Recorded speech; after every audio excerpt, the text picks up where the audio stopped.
Hello dear student. आज का ये वीडियो आपके लिए काफ़ी ज़्यादा महत्वपूर्ण होने वाला है। आज हम लोग बात करेंगे प्रीवियस ईयर पेपर की और साथ में यूनिवर्सिटी पैटर्न पे जो पेपर हमने बनाया है उसकी हम लोग आज बात करेंगे। आपके लिए ये पेपर काफ़ी ज़्यादा इम्पोर्टेंट रहने वाला है। आपकी एग्ज़ाम के लिए जो बेसिक्स ऑफ कंप्यूटर का आपका पेपर है उसके लिए काफ़ी ज़्यादा इम्पोर्टेंट ये पेपर रहेगा। चलिए डिस्कस करते हैं। बेसिक्स ऑफ कंप्यूटर का ये पेपर रहेगा। टाइम आपको 3 आवर्स का मिलेगा। मैक्सिमम मार्क्स आपको 40 मार्क्स का पेपर हो सकता है आपका। फर्स्ट में आपको 3 सेक्शन इस पेपर के अंदर देखने को मिल सकते हैं। इसमें पहला सेक्शन जो रहेगा वो आपका ऑब्जेक्टिव टाइप का हो सकता है। सेक्शन बी के अंदर आपको जो है शॉर्ट आंसर टाइप के क्वेश्चन मिल सकते हैं और सेक्शन सी में आपको लॉन्ग आंसर क्वेश्चन यहाँ पर लिखना रहेंगे। तो आज मैं बात करता हूँ सारे इंपॉर्टेंट क्वेश्चन की। जो बेसिक्स ऑफ कंप्यूटर का पेपर आपका होने वाला है उसके लिए काफी ज्यादा महत्वपूर्ण प्रश्न है। पहला प्रश्न आपका है question number 1, choose the correct answer. इनमें आपको 1 नंबर का आपका 1 मार्क्स का एक ऑब्जेक्टिव टाइप ये क्वेश्चन है। Full form of ALU. ALU का फुल फॉर्म क्या होता है? तो एएलयू का फुल फॉर्म होता है अर्थमेटिक एंड लॉजिकल यूनिट। तो अर्थमेटिक लॉजिकल यूनिट वाला जो आपका आंसर है वो बिल्कुल करेक्ट आंसर है। सेकंड में आपको दिख रहा है full form of CPU. CPU का फुल फॉर्म क्या होता है? तो आपको वर्किंग ऑफ सीपीयू अच्छे से पढ़ के जाना है ना। सीपीयू का फुल फॉर्म होता है सेंट्रल प्रोसेसिंग यूनिट। क्या फुल फॉर्म होता है? सेंट्रल प्रोसेसिंग यूनिट, है ना। कंफ्यूज हो जाते हैं बहुत सारे बच्चे, कंट्रोल प्रोसेसिंग यूनिट पे क्लिक करके आ जाते हैं, लेकिन इसका राइट आंसर जो है वो है central processing unit. Full form of BIOS. BIOS का फुल फॉर्म क्या हो सकता है? तो इनमें से आपको क्वेश्चन देखने को मिल सकते हैं एग्जाम में। तो ये एक मॉडल पेपर है आपके लिए, इंपॉर्टेंट पेपर है। इसको आप पूरा सोल्व करने के बाद एग्जाम देने जाएं तो आपको ज्यादा से ज्यादा मार्क्स आपको गेन अगर करने हैं, ज्यादा मार्क्स अगर लाने हैं तो आप ये पेपर पूरा सोल्व करके एग्जाम देने जाएं।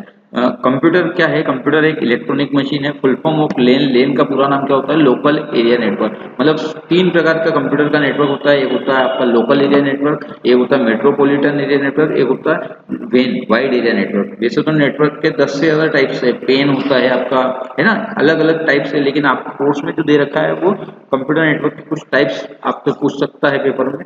तो लोकल एरिया नेटवर्क होता है जो सीमित क्षेत्र में फैला हुआ नेटवर्क होता है। लगभग 1 किलोमीटर तक इसकी फिजिकल लेंथ होती है। किसी भी घर में, ऑफिस में अगर मुझे लेन की फिजिकल लेंथ को बढ़ाना है, फिजिकल लंबाई को बढ़ाना है, तो उसके लिए एक डिवाइस यूज की जाती है जिसको बोलते हैं रिपीटर। रिपीटर की सहायता से मैं इसकी फिजिकल लेंथ को 1 किलोमीटर तक भी एक्सेस कर सकता हूँ।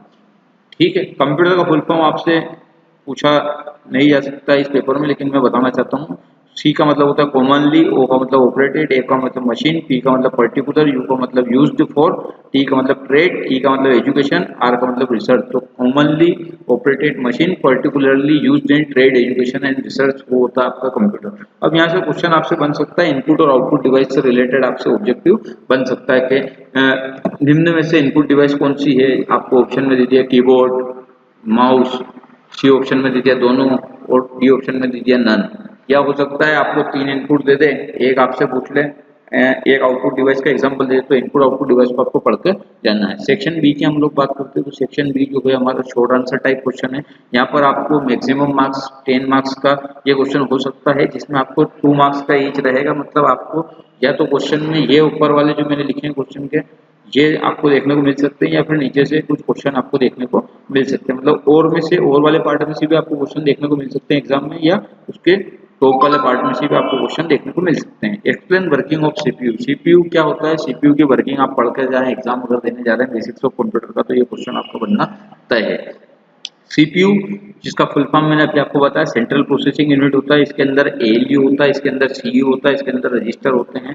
तो एएलयू का मतलब होता है अर्थमेटिक एंड लॉजिकल यूनिट। मतलब जितनी भी टाइप की इसमें गणना होती है, कैलकुलेशन होती है, उन कैलकुलेशन को करने का काम आपका कौन करता है? एएलयू करता है। और एएलयू को इंस्ट्रक्शन देने का काम आपका कौन करता है? सीयू करता है। सीयू का फुल फॉर्म होता है कंट्रोल यूनिट। क्लियर है? अभी ये आपका सीपीयू है। सीपीयू ये ब्लॉक डायग्राम टाइप से एक डायग्राम है यहाँ पर, जिसमें सीपीयू की वर्किंग बता रखी है, मतलब सीपीयू कैसे वर्क करता है वो बता रखा है। तो सीपीयू के अंदर आपका एएलयू होता है, आपका कंट्रोल यूनिट होता है। तो इनपुट का मतलब ये हो गया यूजर के द्वारा जो भी इंस्ट्रक्शन कंप्यूटर को दिए जाते हैं उन्हें हम इनपुट डिवाइस कहते हैं। मतलब किसकी सहायता से मैं कंप्यूटर को इंस्ट्रक्शन दे रहा हूँ। तो आप कीबोर्ड का यूज करेंगे, आप माउस का यूज करेंगे इंस्ट्रक्शन देने के लिए। मतलब डेटा को कंप्यूटर तक आप पहुंचाओगे तो किसके माध्यम से पहुंचाओगे, वो आपका इनपुट डिवाइस कहलाता है। तो कीबोर्ड, माउस, जॉयस्टिक, क्वेश्चन बन सकता है कि जॉयस्टिक का उपयोग क्या है, तो जॉयस्टिक का उपयोग बच्चों के गेम खेलने के लिए किया जाता है। Joystick, light pen, scanner, OMR, OCR, OBR, MICR. Question last time बना था कि एमआईसीआर में सी से क्या तात्पर्य, तो एमआईसीआर का फुल फॉर्म आप पढ़ के जाए, मैग्नेटिक इंक कैरेक्टर रीडर। आप एक कॉपी लेके बैठे हो और जो जो मैं बोल रहा हूँ इंपॉर्टेंट उनको उतारते जाएं कॉपी के अंदर और लास्ट टाइम उनको पढ़ के जाएं एग्जाम से पहले। तो एमआईसीआर में सी का मतलब होता है कैरेक्टर, तो मैग्नेटिक इंक कैरेक्टर रीडर आपसे क्वेश्चन पूछ सकता है। एमआईसीआर का full form of MICR magnetic ink character reader. Working of CPU के अंदर आपको एएलयू बताना है, एएलयू का फुल फॉर्म पूछ सकता है, arithmetic and logical unit. CU का मतलब कंट्रोल यूनिट। एएलयू के अंदर क्या होता है, जितने भी टाइप की कैलकुलेशन होती है जैसे जोड़ना, घटाना, गुणा करना, भाग देना, है ना, एडिशन, सब्ट्रैक्शन, डिवीजन, मल्टीप्लिकेशन, इस टाइप की जो भी कैलकुलेशन वाला काम होता है वो हमारा कौन से वाले पार्ट में होता है कंप्यूटर के अंदर, सीपीयू के अंदर कौन से वाले पार्ट में होता है, एएलयू के अंदर होता है। और सीयू क्या होता है, सीयू का फुल फॉर्म होता है कंट्रोल यूनिट। मतलब क्या करता है, जितने भी टाइप के ऑपरेशन सीपीयू के अंदर जो भी एएलयू के अंदर वर्किंग चल रही है उन सबको कंट्रोल करने का काम करेगा और एएलयू को इंस्ट्रक्शन देता है कि अब आपको नेक्स्ट टास्क क्या परफॉर्म करना है, वो कौन देता है, आपका सीयू देता है। मतलब सीयू क्या करता है, ओवरऑल कंट्रोलिंग का काम करता है, इसलिए इसे सीयू का फुल फॉर्म होता है कंट्रोल यूनिट। अब बाद में आपका एक मेन मेमोरी होती है जो इंस्ट्रक्शन को यहाँ पर भेजा जाता है। मेन मेमोरी मतलब कंप्यूटर में डेटा को होल्ड करने के लिए, to store a data in one place called memory. Computer में डेटा को एक स्थान पर स्टोर करने के लिए हमें कंप्यूटर मेमोरी की जरूरत पड़ती है। आगे आने वाले वीडियो में मैं आपको, आगे आने वाले क्वेश्चन में मैं आपको और अच्छे से बताऊंगा कि कंप्यूटर मेमोरी क्या होती है। अब आपका आ गया है आउटपुट डिवाइस। आउटपुट का मतलब होता है यूजर ने कोई भी इंस्ट्रक्शन अगर दिया है, इनपुट के माध्यम से अगर कोई भी डेटा कंप्यूटर के अंदर भेजा है तो उसका एक फाइनाइट टाइम में, एक निश्चित समय में पर्टिकुलर उसका एक आउटपुट आना चाहिए। अब वो आउटपुट में किसके माध्यम से देखूंगा, तो आउटपुट डिवाइस के एग्जांपल हो गए आपका प्रिंटर, जिसके माध्यम से मेरा आउटपुट निकल रहा है। प्रिंटर एक हार्ड कॉपी डिवाइस है ना, प्रिंटर हो गया, प्रोजेक्टर हो गया, स्पीच सिंथेसाइजर हो गया, स्पीकर हो गया, तो ये हमारा मॉनिटर हो गया, ये हमारा आउटपुट डिवाइस के उदाहरण है। तो आउटपुट डिवाइस के एग्जांपल आप पढ़ के जाएं। आपसे पूछ सकता है प्रिंटर क्या होता है, प्रिंटर कितने टाइप का होता है, तो प्रिंटर दो टाइप का होता है, इम्पैक्ट प्रिंटर होता है, नॉन इम्पैक्ट प्रिंटर होता है। इम्पैक्ट प्रिंटर में वस्तु रिबन से टकराती है तो उसमें किसी प्रकार की कोई आवाज उत्पन्न होती है, उसे इम्पैक्ट मतलब आप कोई भी चीज गिराओगे तो वो इम्पैक्ट करेगी, तो इम्पैक्ट प्रिंटर होता है। आप लेजर प्रिंटर पढ़ के जाएं। लेजर प्रिंटर जो वो उच्च क्वालिटी का प्रिंटर होता है, जो काफी तेज गति का प्रिंटर होता है। तो इस काफी ज्यादा मात्रा में प्रिंटिंग अगर हम करते हैं क्वालिटी वाली तो हम लेजर प्रिंटर का उपयोग करते हैं। तो बेसिकली प्रिंटर दो प्रकार का होता है, एक इम्पैक्ट प्रिंटर होता है, एक नॉन इम्पैक्ट प्रिंटर होता है। इम्पैक्ट प्रिंटर के अंदर आपका कैरेक्टर प्रिंटर आता है, लाइन प्रिंटर आता है। तो कैरेक्टर के टाइप्स क्या हो सकते हैं पूछ सकता है, तो आप प्रिंटर वाला क्वेश्चन अच्छे से पढ़ के जाए। तो डॉट मैट्रिक्स प्रिंटर जो होता है आपका कैरेक्टर टाइप का प्रिंटर होता है, मतलब वस्तु रिबन से टकराती है किसी प्रकार का कोई शोर उत्पन्न होता है तो वो आपका कहलाता है इम्पैक्ट प्रिंटर कहलाता है। तो डॉट मैट्रिक्स प्रिंटर और डेसिबल प्रिंटर ये आपके कैरेक्टर टाइप के प्रिंटर हैं। इम्पैक्ट प्रिंटर के एग्जाम्पल हैं कैरेक्टर टाइप के। और एक आपका लाइन प्रिंटर होता है, तो वो आपको लाइन प्रिंटर जो होता है उसके एग्जांपल आपसे पूछ सकता है। तो ड्रम प्रिंटर होता है आपका, चेन प्रिंटर होता है, ये आपके लाइन प्रिंटर के एग्जांपल होते हैं। सेकंड टाइप होता है प्रिंटर में नॉन इम्पैक्ट प्रिंटर। मतलब नॉन इम्पैक्ट प्रिंटर क्या है, तो लेजर हमारा जो है एक नॉन इम्पैक्ट प्रिंटर है और इंकजेट प्रिंटर भी हमारा एक नॉन इम्पैक्ट प्रिंटर है। तो प्रिंटर एक आउटपुट डिवाइस है। तो प्रिंटर हमारा जो है एक ऑनलाइन आउटपुट डिवाइस है जो क्या करता है, जो कंप्यूटर से प्राप्त जानकारी को क्या करता है, कागज पर छापता है और कागज पर आउटपुट डिवाइस की यह क्या करता है, हार्ड कॉपी कहलाती है। जो जानकारी कागज पर निकल के आती है, हमारा जो आउटपुट हमें मिलता है उसको हम क्या बोलते हैं, हार्ड कॉपी होती है। तो कंप्यूटर के अंदर सॉफ्ट कॉपी और हार्ड कॉपी पाई जाती है। सॉफ्ट कॉपी मतलब कंप्यूटर के एनवायरनमेंट जो हम लोग काम कर रहे हैं, जैसे वर्ड के अंदर हम लोग काम कर रहे हैं, एक्सेल के अंदर हम लोग काम करते हैं, वो हमारा क्या है, सॉफ्ट कॉपी वाला पेज है। और उसी को मैंने किसी पेज के ऊपर निकाल दिया तो वो हमारा क्या कहलाता है, हार्ड कॉपी कहलाता है। तो प्रिंटर एक ऑनलाइन आउटपुट डिवाइस है जो क्या करता है, कंप्यूटर से प्राप्त जानकारी को क्या करता है, कागज पर प्रिंट करने का काम करता है और जिसे हम हार्ड कॉपी कहते हैं। तो कंप्यूटर में आउटपुट डिवाइस में सबसे अच्छा जो एग्जांपल है आउटपुट डिवाइस का वो हमारा प्रिंटर है। तो प्रिंटर के कुछ टाइप्स होते हैं। तो प्रिंटर एक ऐसा आउटपुट डिवाइस है जो सॉफ्ट कॉपी को क्या करता है, हार्ड कॉपी में कन्वर्ट करने का काम करता है। टाइप्स ऑफ प्रिंटर की अगर हम लोग बात कर लें तो there are two types of printer, one is impact printer, second one is non impact printer. Impact printer वे प्रिंटर होते हैं जो अपना इम्पैक्ट छोड़ते हैं, मतलब कहीं ना कहीं अपना प्रभाव छोड़ते हैं। जैसे टाइप राइटिंग प्रिंटर जिसमें क्या होता है, एक हैमर या प्रिंट हेड लगा होता है और वो वस्तु से टकराता है, रिबन से टकराता है तो उसमें किसी न किसी प्रकार का कोई शोर उत्पन्न होता है, उसे हम इम्पैक्ट प्रिंटर कहते हैं। Dot matrix printer, decibel printer, line printer, chain printer, drum printer हमारे किसके उदाहरण है, एक इम्पैक्ट प्रिंटर के उदाहरण है। डॉट मैट्रिक्स प्रिंटर, ये एक इम्पैक्ट प्रिंटर है। इसमें क्या होता है, प्रिंटिंग करते समय बहुत ज्यादा शोर उत्पन्न होता है। इस प्रिंटिंग के हेड पर, प्रिंट हेड में अनेक पिनें हो सकती है। आपसे क्वेश्चन पूछ सकता है प्रिंट हेड में पिनों का सेट क्या होता है, तो 7, 9, 14, 18, 24 इसके अंदर पिन होती है। इम्पैक्ट प्रिंटर की जो प्रिंट करने की स्पीड होती है सीपीएस, सीपीएस का फुल फॉर्म होता है कैरेक्टर पर सेकंड। तो 30 से लगा के 600 कैरेक्टर ये प्रति सेकंड में प्रिंट कर सकता है। सेकंड आता है आपका डेसिबल प्रिंटर। डेसिबल प्रिंटर जो होता है सॉलिड फॉन्ट वाला इम्पैक्ट प्रिंटर होता है।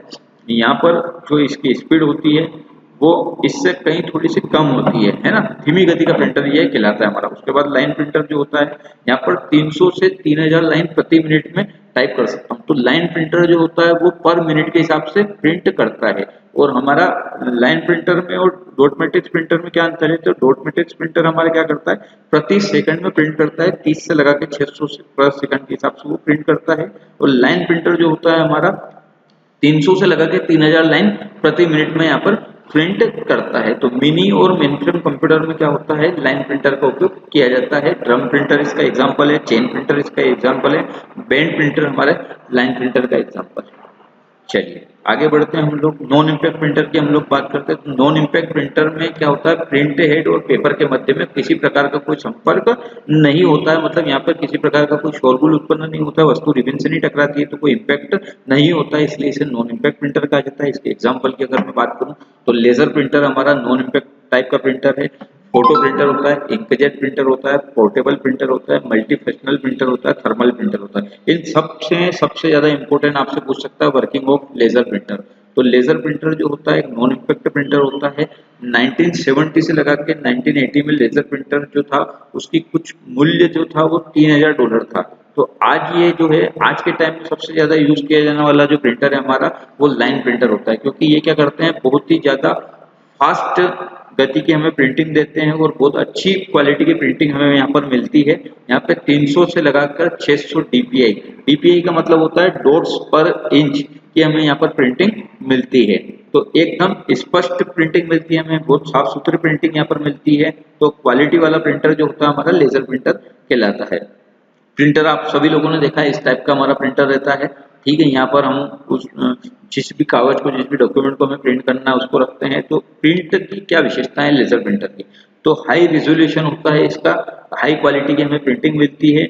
बड़ी मात्रा में हम लोग अगर लार्ज अमाउंट में हमें अगर एक साथ प्रिंटिंग निकालनी है, जैसे किसी की शादी की पत्रिका है एक साथ निकालनी है 5000, 6000, 10,000, तो हम लोग क्या करते हैं, बहुत फास्ट कम समय में हमें अगर उच्च क्वालिटी की प्रिंटिंग चाहिए तो हम लोग क्या करेंगे, लेजर प्रिंटर का उपयोग यहाँ पर करेंगे।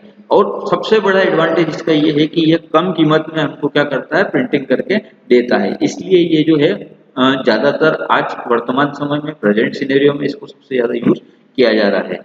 तो यहाँ पर क्या होता है, इसकी कुछ विशेषताएं हैं तो इसमें कुछ कमियां भी है। तो लेजर प्रिंटर की कुछ कमियां इस प्रकार से हो सकती है कि यह इंकजेट प्रिंटर से आकार में बहुत ज्यादा बड़ा होता है और बहुत ज्यादा भारी होता है। इसको रख रखाव करना हमको थोड़ा सा हमारे लिए कॉस्टली हो जाता है। इसलिए इसका जो ड्रम होता है, इसके अंदर जो टोनर लगा होता है, प्रिंटर जो निकलता है यहाँ पर टोनर लगा रहता है, उस टोनर को मेंटेनेंस करना बहुत ज्यादा महंगा हो जाता है, इसलिए इसका टोनर बहुत ज्यादा महंगा हमें पड़ता है। चलिए आगे हम लोग बात करते हैं। प्रिंटर की मैंने यहाँ पर बात कर ली, शॉर्ट आंसर टाइप में सीपीयू की मैंने बात कर ली। अब हम लोग बात करते हैं मेल मर्ज की।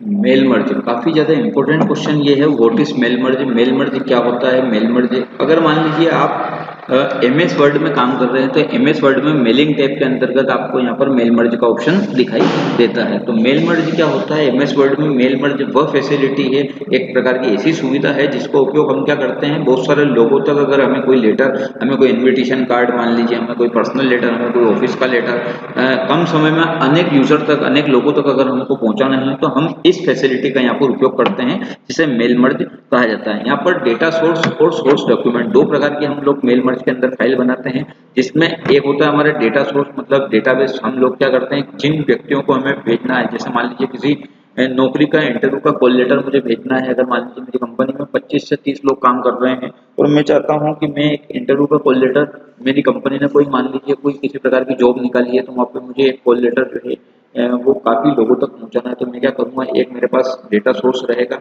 और दूसरा रहेगा मेरे पास जहां तक मुझे पहुंचाना है, जिन व्यक्तियों तक मुझे पहुंचाना है तो उनका मेरे पास क्या होगा, नाम होगा, पता होगा, एड्रेस होगा। तो उन सबको मैं क्या करूँगा, उन सबका एक छोटा सा डेटाबेस बना के, एक फाइल बना के मैं कंप्यूटर में रख लूंगा और वहां से उनको बार बार क्या करना पड़ेगा, बार बार एक एक व्यक्ति तक मुझे इसको नहीं पहुंचाना पड़ेगा, एक साथ में उनको सिलेक्ट करके कई व्यक्तियों तक कम समय में अपनी बात को पहुंचा सकता हूं। तो ये फैसिलिटी हमें प्रोवाइड करता है मेल मर्ज। तो इस डेटाबेस को हम क्या करते हैं, किसी लेटर डॉक्यूमेंट के साथ कनेक्ट करते हैं और डेटाबेस के इस फील्ड में लेटर में इंसर्ट कर देते हैं। मान लीजिए मैं आपको और ज्यादा इजी वे में अगर समझाऊं तो यहाँ पर मेल मर्ज में दो प्रकार के हमारे ऑप्शन रहते हैं। एक हमारा रहता है डेटा सोर्स और एक होता है सोर्स फाइल। डेटा सोर्स का मतलब ये कि आपको क्या जानकारी पहुंचानी है। तो एक तो सबसे पहले तो आप उसमें डेटा डॉक्यूमेंट में वो सारी चीजें रख लीजिए, जैसे आप मान लीजिए कोई इंटरव्यू का कॉल लेटर डिजाइन किया वो रख लीजिए। और दूसरा डेटा सोर्स के बाद में जो रिसिपिएंट्स है, जिन लोगों तक हमें वो लेटर या इन्फॉर्मेशन को पहुंचाना है ना, तो उनकी हम लोग क्या करेंगे, वहां पर एक एड्रेस बुक बना लेंगे, उनका नाम पता एड्रेस बुक, इस तरीके से हम लोग उनकी जानकारी को यहाँ पर एक साथ में कई लोगों तक अपनी बात को पहुंचा सकता हूँ with the help of mail merge. अब मेल मर्ज के क्या फायदे हैं, तो टाइम सेवर सबसे पहला इंपॉर्टेंस इसका है। टाइम सेवर मतलब हमें एक एक व्यक्ति को अगर मैं कोई बात पहुंचाऊंगा तो मुझे समय लगेगा, और एक साथ में क्या कर रहा हूँ मेल मर्ज की हेल्प से एक ही मिनिस्टर को, एक ही प्रकार के लेटर को, उसी लेटर को कॉपी करके एक से ज्यादा रिसिपेंट तक पहुंचाने का काम हमारा मेल मर्ज की सहायता से हो रहा है। तो ये हमारे टाइम की बचत कर रहा है। दूसरा ये जो है काफी ज्यादा फास्ट प्रोसेस है, क्योंकि टाइम की बचत कर रहा है तो ऑटोमेटिकली ये फास्ट हो गया। तीसरा इसका ऑप्शन इंपॉर्टेंस है वो है फ्लेक्सिबिलिटी। फ्लेक्सिबिलिटी का मतलब होता है मेल मर्ज में अगर मान लीजिए मैं कोई भी चीज नई चीज ऐड करना चाहता हूँ, कोई भी चीज नई मर्ज करना चाहता हूँ, तो वो भी मैं इजीली यहाँ पर कर सकता हूँ। कॉस्ट सेविंग कर रहा है, हमारे समय की बचत कर रहा है, तो हमारे पैसे की भी बचत कर रहा है। डू इजी, बहुत ही ज्यादा इजी प्रोसेस है ये, है ना। रीयूज टेम्पलेट मतलब एक बार आपने कोई टेम्पलेट बना लिया तो आप उसको बार बार यूज कर सकते हो। तो ये कुछ इंपॉर्टेंस है। अब आपको मेल मर्ज कहाँ मिलेगा, तो मैंने आपको बताया था मेलिंग टैब के अंदर मिलेगा। तो मेलिंग टैब आपको एमएस वर्ड, आपको एमएस वर्ड ओपन करना है, स्टार्ट पे जाना है, इस बटन पे, फिर ऑल प्रोग्राम्स पे जाना है, फिर आपको माइक्रोसॉफ्ट ऑफिस के अंदर जाना है, माइक्रोसॉफ्ट ऑफिस के अंदर आपको माइक्रोसॉफ्ट वर्ड के अंदर जाना है। फिर यहाँ पर मेलिंग का ऑप्शन मिल जाएगा, मतलब किस व्यक्ति को आपको मेल करना है। उसके बाद स्टार्ट मेल मर्ज, ये एक प्रैक्टिकल प्रोसेस है। स्टार्ट मेल मर्ज पे आप क्लिक करें, उसके बाद आपको स्टार्ट मेल मर्ज करने के बाद आपको पूछेगा कि आपको लेटर भेजना है, एनवेलप भेजना है ना, क्या आपको भेजना है। तो आप लेटर को सिलेक्ट कर लीजिए, जो भी आप डॉक्यूमेंट भेजना चाहते हैं, जिस भी टाइप का आप डॉक्यूमेंट दिखाना चाहते हैं वो आपको यहाँ पर शो कर देगा। फिर यहाँ से सेकंड ऑप्शन में पूछेगा सिलेक्ट रिसिपिएंट्स, मतलब आपने क्या किया, आपके पास अगर कोई बनी बनाई लिस्ट है, जो मैंने आपको बताया था कि आप प्रैक्टिकली आप क्या करें, एक डेटाबेस बना ले, एक लिस्ट बना ले, उसी को कॉपी करना है। तो आप या तो वो सिलेक्ट लिस्ट कर सकते हैं, दूसरा है आपको टाइप न्यू लिस्ट, मतलब यहाँ पर नई लिस्ट भी आप बना सकते हैं। तो जैसे ही आप ओपन करेंगे तो एक डायलॉग बॉक्स ओपन हो जाएगा। यहाँ पे वो पूछेगा जैसे आपने फर्स्ट नेम क्या रखा है, लास्ट नेम क्या रखा है, और कंपनी का नेम क्या है, एड्रेस क्या है, ये एक तरीके से। उसके बाद आपको ओके पे क्लिक करना है। देन आपको ओके पे क्लिक करने के बाद ये पूछेगा कि न्यू प्रकार की आपको कोई फाइल जो है, कोई लेटर है वो इंसर्ट करना है। ये आपने बताया एक पूरा मीटर बना के रख दिया है, उसको आप यहाँ पर सिलेक्ट कर सकते हैं। जैसे टू, फिर सामने वाले का फुल फॉर्म आ जाएगा, नेम आ जाएगा, उसके बाद एड्रेस आ जाएगा, और उस व्यक्ति तक मैं आसानी से पहुंचा सकता हूँ। और उसको प्रिंट करने के बाद ये डायरेक्ट लेटर यहाँ पर प्रिंट भी हम लोग कर सकते हैं। तो ये प्रोसेस थी हमारी मेल मर्ज की। चलिए, थिसोरस। थिसोरस एमएस वर्ड के अंदर थिसोरस भी काफी ज्यादा इंपॉर्टेंट जो है क्वेश्चन है। थिसोरस आपको देखने को मिल सकता है। तो थिसोरस में क्या होता है, सिनोनिम और एंटोनिम, किसी वर्ड का सिनोनिम समानार्थी शब्द और एंटोनिम मतलब उसका विलोम शब्द अगर हमें फाइंड करना है तो हम थिसोरस का उपयोग यहाँ पर करते हैं। तो थिसोरस में क्या होता है, थिसोरस के ऊपर मैंने एक वीडियो ऑलरेडी डाल रखा है अपने चैनल पे, तो आप उसको जाकर देख लीजिए। तो आपको प्रोफिम टैग के अंदर, आपको प्रोफिम टैग के अंदर आपको थिसोरस का ऑप्शन देखने को मिलेगा। थिसोरस का मेन मतलब होता है किसी भी वर्ड का एंटोनिम और सिनोनिम फाइंड करने के लिए हम थिसोरस का उपयोग करते हैं। हेडर और फुटर बहुत ज्यादा इंपॉर्टेंट क्वेश्चन है। इस एग्जाम के अंदर आपको बिल्कुल 100% देखने को मिलेगा हेडर एंड फुटर का क्वेश्चन। एमएस वर्ड के अंदर सबसे ज्यादा इंपॉर्टेंट क्वेश्चन है ये। एमएस वर्ड का एक बहुत अच्छा फीचर्स है हेडर एंड फुटर, जो जनरली बहुत जगह यूज किया जाता है। तो हेडर और फुटर में हम लोग क्या करते हैं, हम लोगों को सबसे पहले माइक्रोसॉफ्ट ऑफिस को ओपन करना है। माइक्रोसॉफ्ट ऑफिस को ओपन करने के बाद मेन्यू बार और व्यू मेन्यू के अंदर आपको ये ऑप्शन देखने को मिलेगा हेडर एंड फुटर। तो हेडर एंड फुटर क्या होता है, टॉप मार्जिन और बॉटम मार्जिन को यहाँ पर ऐड करने के लिए यूज किया जाता है। तो हेडर और फुटर में उस मैटर को हम लोग सेट करते हैं, उस जिसको हमें क्या करना है, डॉक्यूमेंट के प्रत्येक पेज पर हम लोगों को शो करना है। मान लीजिए आपने यहाँ पर नंबर्स डाले हैं, आपने कोई कॉपी खरीदी तो वहाँ पर आपको देखा होगा हर पेज पे उसका एक टाइटल लिखा होता है, डेट लिखी हुई रहती है आपकी कॉपी के नीचे, और नीचे उसका नंबर लिखा हुआ रहता है। शायद ऊपर की साइड में भी आप नंबर वहाँ पर इंसर्ट कर सकते हो। तो जो भी मैटर में उसके अंदर टेक्स्ट मैटर जो भी मैं जोड़ना चाहता हूँ उसको मैं हेडर में और फुटर में भी जोड़ सकता हूँ। तो इसके लिए आपको क्या करना है, पेज सेटअप करना पड़ेगा। तो पेज सेटअप लेआउट के ऊपर जाना पड़ेगा और ऑप्शन में हेडर एंड फुटर को हम लोग आसानी से लगा सकते हैं, और पूरे के पूरे आपको जितने भी जगह इसको यूज करना है वहां पर इसको यूज कर सकते हो। तो हेडर क्या होता है, पेज के सबसे ऊपरी हिस्से को हम लोग क्या करते हैं, हेडर कहते हैं। तो हेडर जो होता है पेज के टॉप मार्जिन में जोड़ा जाता है। आपको बहुत ज्यादा ध्यान रखना, क्वेश्चन बन सकता है कि हेडर को कहाँ जोड़ा जाता है। हेडर को कंप्यूटर में पेज के टॉप मार्जिन के ऊपर जोड़ा जाता है। इसमें हम लोग क्या कर सकते हैं, अभी मैंने आपको बताया, पेज नंबर सेट कर सकते हैं, नंबर ऑफ पेजेस लिख सकते हैं, डेट लिख सकते हैं, टाइम लिख सकते हैं, ऑटो टेक्स्ट आदि को हम लोग यहाँ पर जोड़ सकते हैं। इसकी टूलबार से हेडर से फुटर में और फुटर से हेडर में आसानी से हम लोग जा सकते हैं। स्क्रॉल करके भी इस कार्य को हम लोग कर सकते हैं। ठीक है, अब हम लोग क्या करना है, header and footer view option के अंदर जाना है, क्लिक करना है, फिर यह इंसर्ट ऑटो टेक्स्ट का हम लोग यहाँ पे जो भी टेक्स्ट इंसर्ट करना चाहते हैं वो हम लोग कर सकते हैं। फुटर क्या होता है, पेज के सबसे निचली हिस्से को हम लोग क्या करते हैं, फुटर कहते हैं। तो यह पेज के निचले हिस्से में होता है। इसका मतलब क्या है कि यह पेज के बॉटम मार्जिन में लगाया जाता है। टॉप मार्जिन में आपका लगाया जाएगा हेडर और बॉटम मार्जिन में आपका लगाया जाएगा फुटर। इसका उपयोग जो होता है फुट नोट में पेज नंबर में नंबर ऑफ पेज डालने के लिए किया जाता है। इसमें मार्जिन को पेज सेटअप से सेट किया जाता है और इसमें सभी आइटम को हम लोग क्या कर सकते हैं, जोड़ सकते हैं। तो हेडर में क्या करते हैं हम लोग, हेडर में हेड सेक्शन के आइटम को जोड़ते हैं, फुटर में हम लोग क्या करते हैं, जो भी हम लोग नंबर ऑफ पेजेस लिख सकते हैं उनको भी हम लोग फुट नोट में ऐड कर सकते हैं। तो हेडर एंड फुटर पर डबल क्लिक करने से इसमें एडिटिंग और ज्यादा हम लोग कर सकते हैं। आप मान लीजिए हेडर को एक्टिव कर रहे हैं तो उसमें डबल क्लिक करके भी उसके अंदर कोई किसी प्रकार की कोई एडिटिंग कर सकते हो।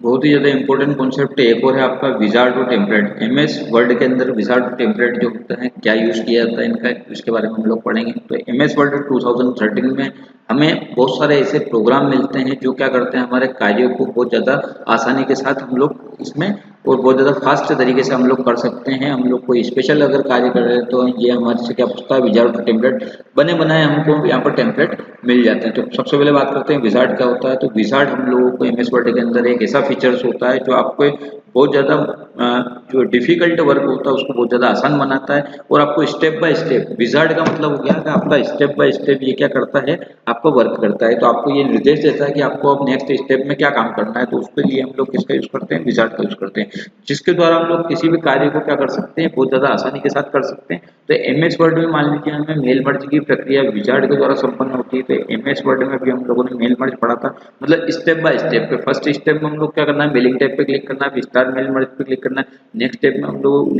में हम लोग क्या करना है, रेसिपी ऐड करना है। तो स्टेप बाय स्टेप जो प्रोसेस होती है वो विजार्ड के माध्यम से ही संपन्न होती है। दूसरी बात करें हम लोग तो टेम्पलेट क्या होता है। तो टेम्पलेट क्या होता है, डिजाइन की तरह हम लोगों को एक बने बनाई डिजाइन मिल जाती है, उसको हम लोग टेम्पलेट कहते हैं। तो डिजाइन की तरह टेम्पलेट भी एमएस वर्ड में उपयोग के लिए एक सुविधा है जो किसी डॉक्यूमेंट का पहले से बना बनाए हम लोगों को टेम्पलेट दे देगा, बने बनाए हम लोगों को डिजाइन दे देगा, उसको हम लोगों को यूज करना है। अब हम लोग क्या करते हैं, किसी टेम्पलेट को चुन लेते हैं तो उसको हम लोग डॉक्यूमेंट के ऊपर लागू कर देते हैं। जैसे हमारा font, colour, background, style, table, text box, तो हम लोग यहाँ पर इजीली हम लोग क्या करते हैं, जैसे वर्ड के अंदर आप लोगों को यहाँ पर दे रखा है ब्लैंक डॉक्यूमेंट, तो आप ये बने बनाए टेम्पलेट, तो आप किसी भी टेम्पलेट के ऊपर आसानी से क्लिक करके उसके अंदर थोड़ी सी एडिटिंग कर सकते हो। आप उसका फॉन्ट चेंज कर सकते हो, आप उसके अंदर किसी प्रकार की कोई एडिटिंग डाल सकते हो, स्टाइल डाल सकते हो, थीम ऐड कर सकते हो। तो स्टाइल के बाद टेबल ऐड कर सकते हो। तो ये सब हमारे फीचर्स किसकी मदद से मिलते हैं, विजार्ड टेम्पलेट के अंदर। नेक्स्ट क्वेश्चन जो हमारा है वो है लेन नेटवर्क, मेन नेटवर्क, वेन नेटवर्क। मतलब आपका कंप्यूटर के अंदर नेटवर्क क्या होता है। तो नेटवर्क होता है जब दो या दो से अधिक कंप्यूटर, चाहे वो किसी फिजिकल माध्यम में एक दूसरे से कनेक्टेड हो, चाहे वो किसी घर में कनेक्टेड हो, ऑफिस में कनेक्टेड हो, कहीं और कनेक्टेड हो, तो वहां पर वे क्या करते हैं, मैसेज को सेंड और रिसीव करते हैं। तो वहां पर कंप्यूटर नेटवर्क का निर्माण हो जाता है। कंप्यूटर में तीन प्रकार का हमारा नेटवर्क होता है। लेन नेटवर्क जिसे लोकल एरिया नेटवर्क कहा जाता है, मेन नेटवर्क जिसे मेट्रोपॉलिटन एरिया नेटवर्क कहा जाता है, वेन नेटवर्क जिसे वाइड वाइड एरिया नेटवर्क कहा जाता है। लेन की पर्टिकुलर एक सीमित सीमा है, मतलब गांव स्तर पे अगर हम लोग लोकल स्तर पर अगर इसे यूज कर रहे हैं तो लोकल सीमित क्षेत्र में फैला हुआ हमारा जो नेटवर्क होता है वो लेन नेटवर्क कहलाता है। लेन की एक फिजिकल लंबाई होती है, लेकिन लेन की अगर फिजिकल लेंथ को मुझे बढ़ाना है तो मैं रिपीटर का यूज करूंगा। दूसरे नंबर पे हमारा आ जाएगा मल्टीनेशनल एरिया नेटवर्क भी इसको बोल सकते हैं, और मेट्रोपॉलिटन एरिया नेटवर्क भी इसे कहा जाता है, जिसे मेन कहा जाता है। मेन के दो फुल फॉर्म यहाँ पर यूज कर रहा हूँ मैं, आप लोगों को जो लगता है वो आप यहाँ पर यूज कर सकते हो। फर्स्ट नंबर पे आपका metropolitan area network, second number पे आपका मल्टीनेशनल एरिया नेटवर्क। तो यहाँ पर मेट्रोपॉलिटन मतलब बड़ी बड़ी सिटियों के बीच में, दो शहरों के बीच में अगर मुझे नेटवर्किंग करना है तो मैं मेन नेटवर्क का यूज करूंगा। थर्ड नंबर पे हमारा आ गया वाइड एरिया नेटवर्क, मतलब पूरे विश्व भर के कंप्यूटर को अगर कनेक्ट करके मुझे किसी प्रकार की नेटवर्किंग करना है, जैसे सैटेलाइट सिस्टम के माध्यम से लाइव क्रिकेट मैच देखना, ऑनलाइन रिजर्वेशन करना, ये सब हमारे किसके एग्जांपल है, वेन नेटवर्क के एग्जांपल हो सकते हैं। तो कंप्यूटर में नेटवर्क आपसे पूछा जाए तो नेटवर्क क्या होता है, जब दो या दो से अधिक कंप्यूटर आपस में किसी भी फिजिकल माध्यम से एक दूसरे से कनेक्टेड हो, वायर के माध्यम से कनेक्टेड हो, केबल के माध्यम से कनेक्टेड हो, और यहाँ पर मैसेज का क्या करता है, एक सेंडर होता है, एक रिसीवर होता है, और मैसेज का कम्युनिकेशन यहाँ पर किया जाता है, वो हमारा नेटवर्क कहलाता है। अगला क्वेश्चन है आपका हार्डवेयर डिवाइस और सॉफ्टवेयर डिवाइस, काफी इंपॉर्टेंट क्वेश्चन है ये भी। चलिए बात करते हैं हार्डवेयर की। तो कंप्यूटर के अंदर हार्डवेयर क्या होता है, तो हार्डवेयर कंप्यूटर के ऐसे फिजिकल कंपोनेंट होते हैं जो एक कंप्यूटर सिस्टम को कार्य करने के लिए बहुत ज्यादा जरूरी होते हैं। बिना हार्डवेयर के आपका कंप्यूटर जो है वो संभव नहीं है, उसकी हम लोग कल्पना भी नहीं कर सकते हैं कि बिना हार्डवेयर के हमारा कंप्यूटर चलेगा क्या। तो हार्डवेयर के कुछ एग्जाम्पल क्या क्या हो सकते हैं, आपका प्रोसेसर हो सकता है हार्डवेयर का एग्जाम्पल, मॉनिटर हो सकता है आपका हार्डवेयर का एग्जाम्पल, प्रिंटर हो सकता है, कीबोर्ड हो सकता है, माउस हो सकता है, सीपीयू हो सकता है। तो ये सभी हार्डवेयर के एग्जाम्पल है। मतलब हार्डवेयर का मतलब क्या हो गया, कंप्यूटर के ऐसे पार्ट जिनको हम लोग देख सकते हैं, छू सकते हैं, वो सब हमारे क्या कहलाएंगे, हार्डवेयर कहलाएंगे। तो ये हमारे क्या है, प्राइमरी इलेक्ट्रॉनिक इक्विपमेंट है कंप्यूटर को चलाने के लिए, कंप्यूटर को बनाने के लिए, जिनके हमको कंप्यूटर सिस्टम को कोई भी पर्टिकुलर काम को अगर मुझे करना है तो उसके लिए मुझे इसकी जरूरत होगी।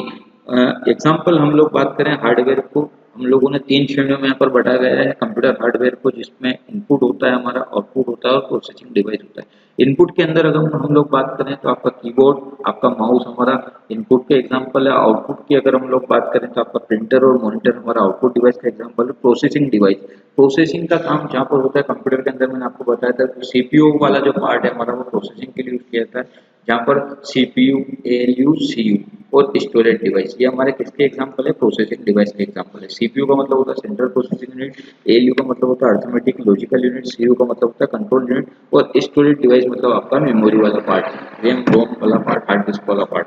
तो तीन कैटेगरी में हार्डवेयर को यहाँ पर बांटा गया है। आपका इनपुट डिवाइस, इनपुट के अंदर आपका कीबोर्ड माउस, आउटपुट डिवाइस के अंदर आपका प्रिंटर मॉनिटर, और प्रोसेसिंग के अंदर आपका सीपीयू, एएलयू, सीयू वाला पार्ट। अब बात करते हैं सॉफ्टवेयर की।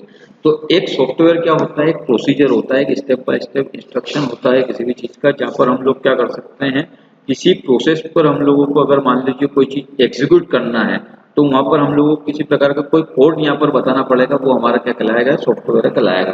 तो कंप्यूटर में सॉफ्टवेयर क्या होता है, कंप्यूटर को कम्युनिकेट करने के लिए, यूजर के साथ कम्युनिकेट करने के लिए हमें सॉफ्टवेयर की यहाँ पर जरूरत पड़ती है। अब हार्डवेयर को चलाने के लिए भी सॉफ्टवेयर की जरूरत पड़ती है, क्लियर। बिना सॉफ्टवेयर के हमारा हार्डवेयर भी रन नहीं हो सकता है। तो सॉफ्टवेयर के कुछ एग्जांपल हो जाएंगे। सॉफ्टवेयर का मतलब सेट ऑफ पर्टिकुलर, हम लोग अगर बात करें तो एक इंस्ट्रक्शन सेट हो गए पर्टिकुलर काम को करने के लिए, तो हमारा सॉफ्टवेयर कहलाएगा। यदि सॉफ्टवेयर प्रोग्राम की अगर हम लोग बात करें, एमएस वर्ड आपके कंप्यूटर में इंस्टॉल नहीं है तो एमएस वर्ड के माध्यम से किए जाने वाले जो भी कार्य हम कंप्यूटर नहीं कर सकते हैं। यहाँ पर एक एग्जांपल दिया इन्होंने। इंटरनेट ब्राउजर हमारा सॉफ्टवेयर नहीं होता है, क्योंकि यहाँ पर हम लोग उसके बिना भी वेबसाइट पर जा सकते हैं। तो हमारे जो भी सॉफ्टवेयर प्रोग्राम होते हैं उसके कुछ एग्जांपल है, जो पर्टिकुलर काम करता है, एक स्पेसिफिक टास्क को परफॉर्म करता है, वो हमारा सॉफ्टवेयर कहलाता है। हम लोग ऐसा समझ सकते हैं कि जिसको हम लोग देख सकते हैं, छू सकते हैं, महसूस कर सकते हैं। जिसको हम देख नहीं सकते, छू नहीं सकते, केवल महसूस कर सकते हैं, वो हमारा क्या कहलाएगा, सॉफ्टवेयर कहलाएगा। और जिसको हम लोग देख सकते हैं, छू सकते हैं और महसूस भी कर सकते हैं, वो हमारा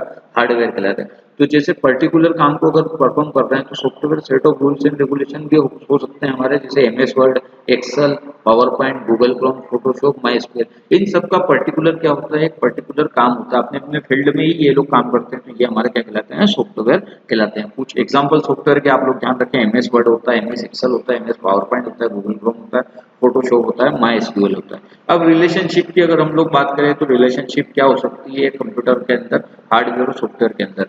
तो हार्डवेयर और सॉफ्टवेयर के अगर रिलेशन की बात करें तो बिना सॉफ्टवेयर के हमारा हार्डवेयर काम नहीं करता। अभी मैंने कुछ समय पहले ही आपको बताया कि हार्डवेयर को रन करने के लिए सॉफ्टवेयर की जरूरत होती है। तो सॉफ्टवेयर क्या होता है, यूजर और हार्डवेयर के बीच में एक इंटरफेस का कार्य करते हैं। ये कंप्यूटर सिस्टम का हार्ट भी कहा जाता है। कंप्यूटर सिस्टम का हार्ट किसे कहा जाता है, क्वेश्चन बन सकता है। तो आपका हार्डवेयर जो होता है कंप्यूटर सिस्टम का हार्ट कहा जाता है, और सॉफ्टवेयर क्या है, उसका सोल है, उसकी आत्मा है किसी प्रकार की। तो ये एक दूसरे से जुड़े हुए हैं हमारे फंक्शन से।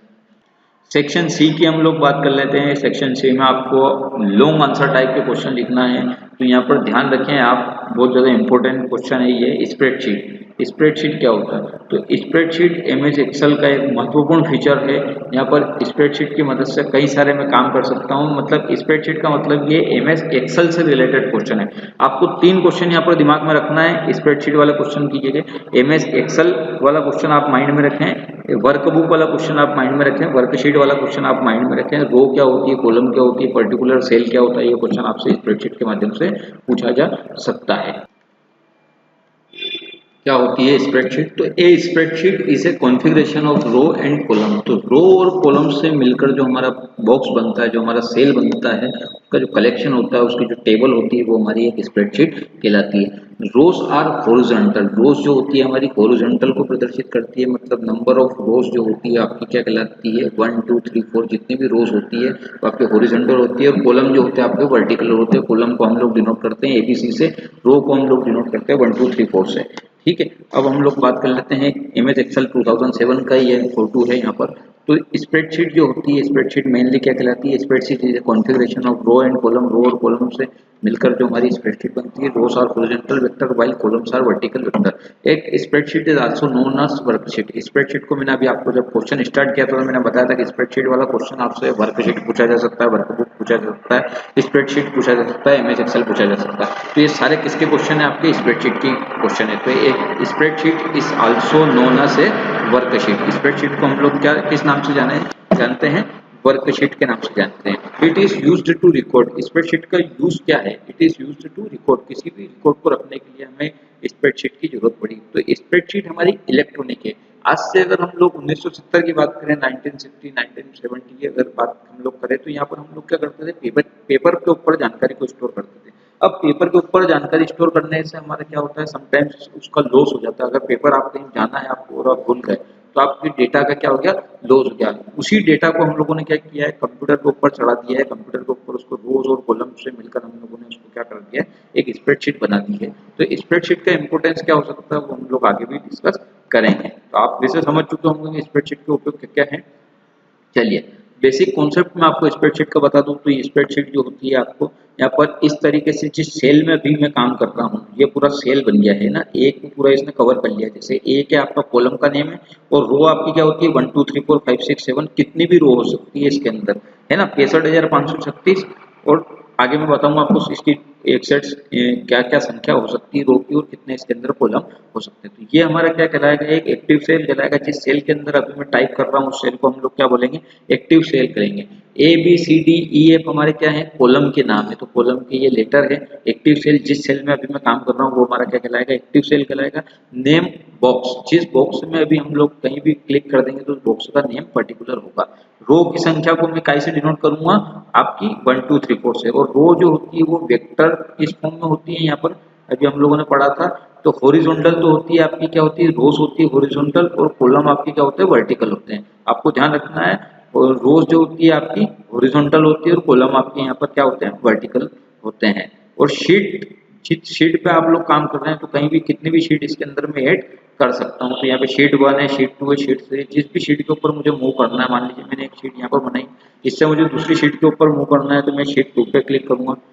चलिए आगे की ओर बात कर लेते हैं। तो यहाँ पे जो है आपको कैलकुलेशन करने की फैसिलिटी देता है, चार्ट बनाने की फैसिलिटी देता है, document, chart, calculation, pivot table, ये सारी फैसिलिटी हम लोग कौन देता है, स्प्रेडशीट देता है ना। तो स्प्रेडशीट में पूछा जा सकता है क्वेश्चन के सेल क्या होता है। तो रो और कॉलम से मिलकर जो एक आयताकार बॉक्स बनता है, जो एक रेक्टेंगुलर बॉक्स बनता है, उसे हम क्या बोलते हैं, सेल कहते हैं। तो रो और कॉलम से मिलकर ये हमारा क्या बनता है, एक सेल बनता है।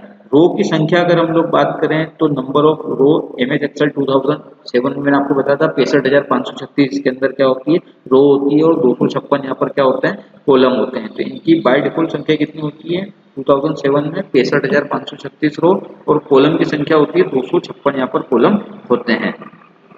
चलिए उसके अलावा यहाँ पर स्प्रेडशीट की सहायता से हम लोग क्या कर सकते हैं, कोई भी कैलकुलेशन करने का काम है तो कैलकुलेशन का काम बड़ी आसानी से कर सकते हैं। तो ये एक इसका एडवांटेज है कि कैलकुलेशन करना, रिकैलकुलेशन करना, ये इसके फीचर्स हैं।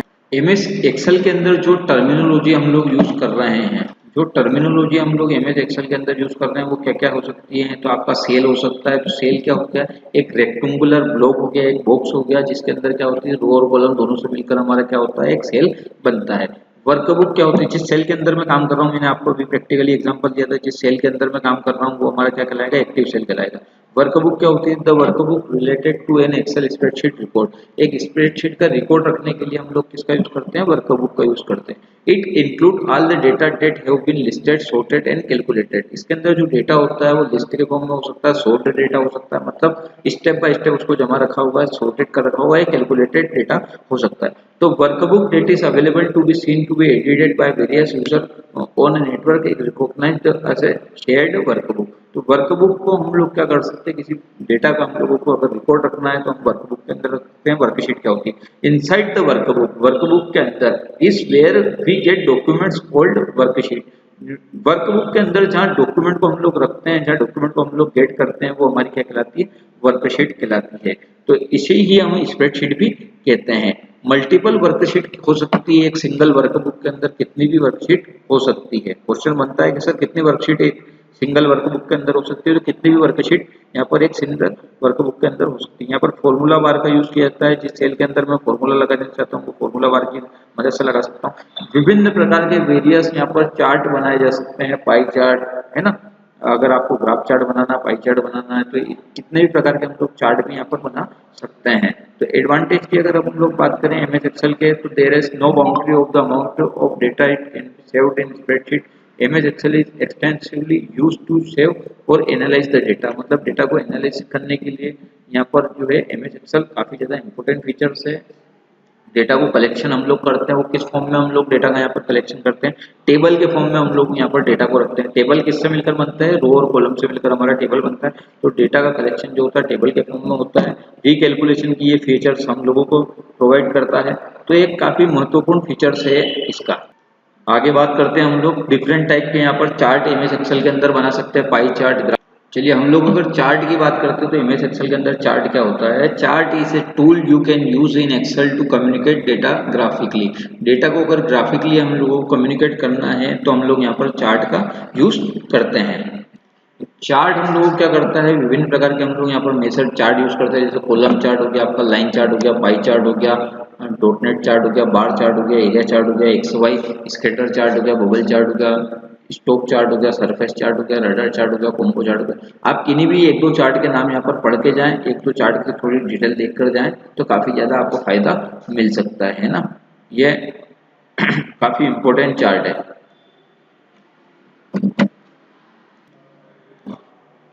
यहाँ पर जो है पाई चार्ट है, डोनट चार्ट है, बार चार्ट है। तो डोनट चार्ट काफी ज्यादा आपका इंपॉर्टेंट यहाँ पर है। तो आप कोई भी एक चार्ट, दो चार्ट के बारे में यहाँ पर पढ़ के जाए, बहुत ज्यादा इंपॉर्टेंट क्वेश्चन है। अगला क्वेश्चन जो है आपका वो है मैक्रो क्या होता है। मैक्रो रिकॉर्ड करने के लिए, किसी चीज को अगर मुझे एमएस वर्ड के अंदर रिकॉर्ड करना है तो रिकॉर्ड करने के लिए मैक्रो का यूज करूंगा। मैक्रो के फीचर्स बहुत ज्यादा इंपॉर्टेंट है।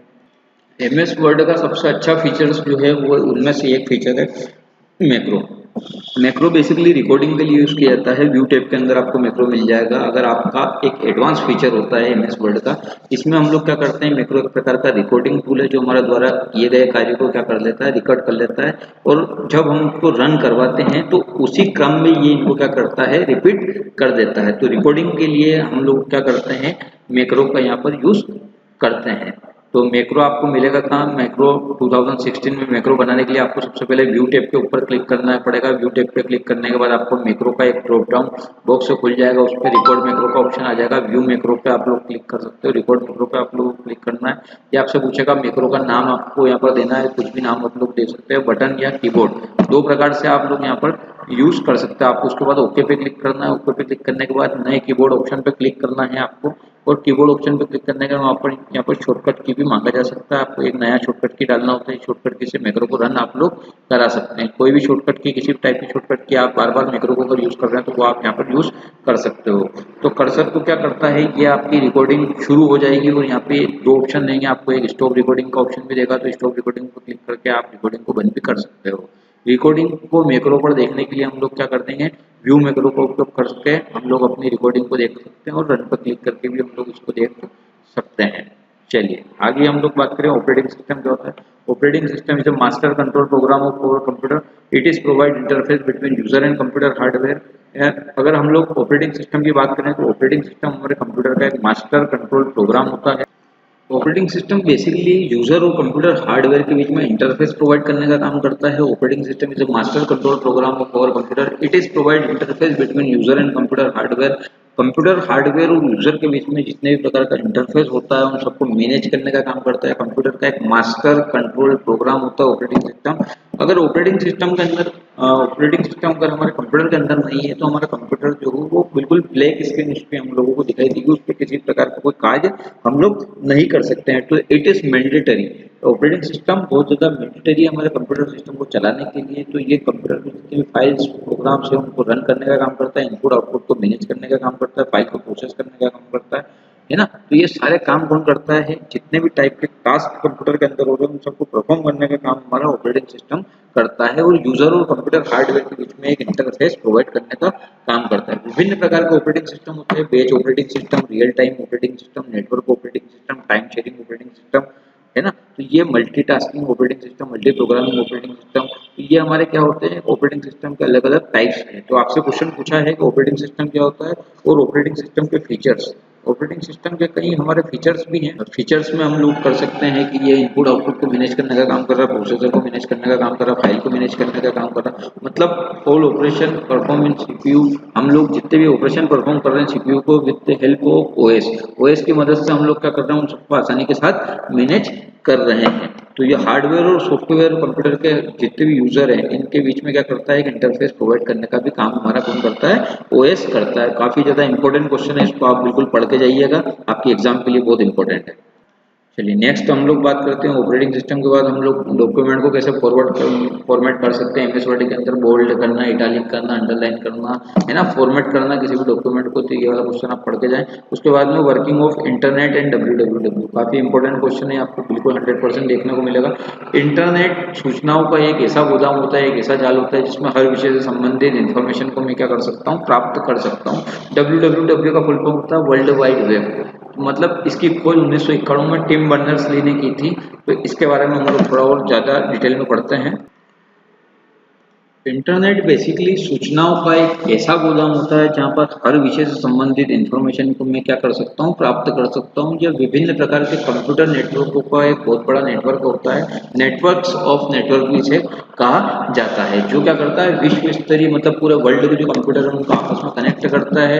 हजारों लाखों कंप्यूटर यहाँ पर एक दूसरे से जुड़े हुए रहते हैं। ये एक दूसरे से टेलीफोन लाइन के माध्यम से या इंटरनेट के माध्यम से एक दूसरे से कनेक्टेड होते हैं, और यहाँ पर किसी प्रकार की इंफॉर्मेशन को यहाँ पर सेंड किया जाता है और रिसीव किया जाता है। इंटरनेट के माध्यम से हम लोग क्या कर सकते हैं, आसानी से किसी भी विषय के ऊपर हम लोग आसानी से जानकारी प्राप्त कर सकते हैं। अब इंटरनेट का कोई मालिक नहीं है, इंटरनेट किसी सरकार के अधीन नहीं है। ये क्या करते हैं, इंटरनेट के बहुत बड़े बड़े सर्वर बने हुए हैं, अलग अलग सर्वर बने हुए हैं। ये किसी प्राइवेट कंपनियों के भी हो सकते हैं, पब्लिक भी हो सकते हैं। तो इंटरनेट से जुड़ी हुई सेवाओं को पूरे देश भर में फैलाने का काम जो करते हैं वो हम लोग क्या करते हैं, आईएसपी होता है, इंटरनेट सर्विस प्रोवाइडर होता है, जो इंटरनेट की सर्विस को लोगों तक पहुंचाने का काम करता है। तो आईएसपी आप लोग पढ़ लें। ISP का फुल फॉर्म होता है इंटरनेट सर्विस प्रोवाइडर। कुछ हिस्ट्री की अगर मैं बात करूं तो अमेरिका की एक रक्षा विभाग एजेंसी जिसका नाम था प्रोजेक्ट एरपानेट, वहां से इसकी शुरुआत हुई थी। 1969 में इंटरनेट की खोज हुई थी और उसके बाद से एरपानेट जो था फर्स्ट कंप्यूटर हमारा था जिसके माध्यम से इसकी खोज हुई थी। और भारत में इंटरनेट को लाने का श्रेय जो है BSNL को जाता है। BSNL का फुल फॉर्म होता है विदेश संचार निगम लिमिटेड, और विदेश संचार निगम लिमिटेड के बाद BSNL भारत संचार निगम लिमिटेड जो है इंटरनेट का हमारा इंडिया के अंदर इंटरनेट जो प्रदान करता है वो हमारा BSNL और BSNL है। ठीक, क्लियर है। अब यहाँ पर इंटरनेट जो होता है बेसिकली टू टाइप्स की टर्मिनोलॉजी यहाँ पर यूज की जाती है। एक होती है आपकी TCP IP, TCP का फुल फॉर्म होता है ट्रांसमिशन कंट्रोल प्रोटोकॉल, IP का फुल फॉर्म होता है इंटरनेट प्रोटोकॉल। और 1969 में एरपानेट प्रोजेक्ट से इंटरनेट की खोज हुई थी। अब इंटरनेट के कुछ एडवांटेजेस है वो हम लोग पढ़ लेते हैं। तो ऑनलाइन बिल्स इंटरनेट की मदद से भेज सकते हैं, सेंड एंड रिसीव इन्फॉर्मेशन, अभी मैंने कुछ समय पहले आपको बताया था इन्फॉर्मेशन को सेंड करना और रिसीव करना भी इसका एक एग्जांपल हो सकता है। ऑनलाइन ऑफिस इंटरनेट का एक एडवांटेज है, ऑनलाइन शॉपिंग इंटरनेट का एडवांटेज है, बिजनेस प्रमोशन इंटरनेट का एडवांटेज है, online jobs detail and application internet का एडवांटेज है, फ्रीलांसिंग इंटरनेट का एक एडवांटेज है, एंटरटेनमेंट इंटरनेट का मतलब आज हर सेक्टर में जो है इंटरनेट का यूज किया जा रहा है। कुछ डिसएडवांटेज भी है, मतलब वेस्ट ऑफ टाइम है, समय की यहाँ पर बर्बादी हम लोग करते हैं। जैसे कुछ एप्स हम लोग चलाते हैं तो उससे हमारा टाइम बहुत ज़्यादा खराब हो जाता है। यहाँ पर इंटरनेट इज नॉट फ्री होता है। कुछ एक्सप्लोइटेशन एंड पोर्नोग्राफी जो होती है वो भी इंटरनेट के ऊपर है, तो ये एक डिसएडवांटेज है इंटरनेट का। आपकी आइडेंटिटी थेफ्ट का, हैकिंग का, वायरसेस का और चीटिंग का यहाँ पर एक बहुत बड़ा खेल है ये इंटरनेट के अंदर, ये इसका एक डिसएडवांटेज है। स्पैम ईमेल्स इसका डिसएडवांटेज है। इंटरनेट की अगर किसी को एडिक्शन लग जाए, लत लग जाए, तो वो आपकी हेल्थ के ऊपर भी इफेक्ट कर सकती है। तो ये कुछ सम एडवांटेज और डिसएडवांटेज मैंने यहाँ पर डिस्कस किए हैं आपसे।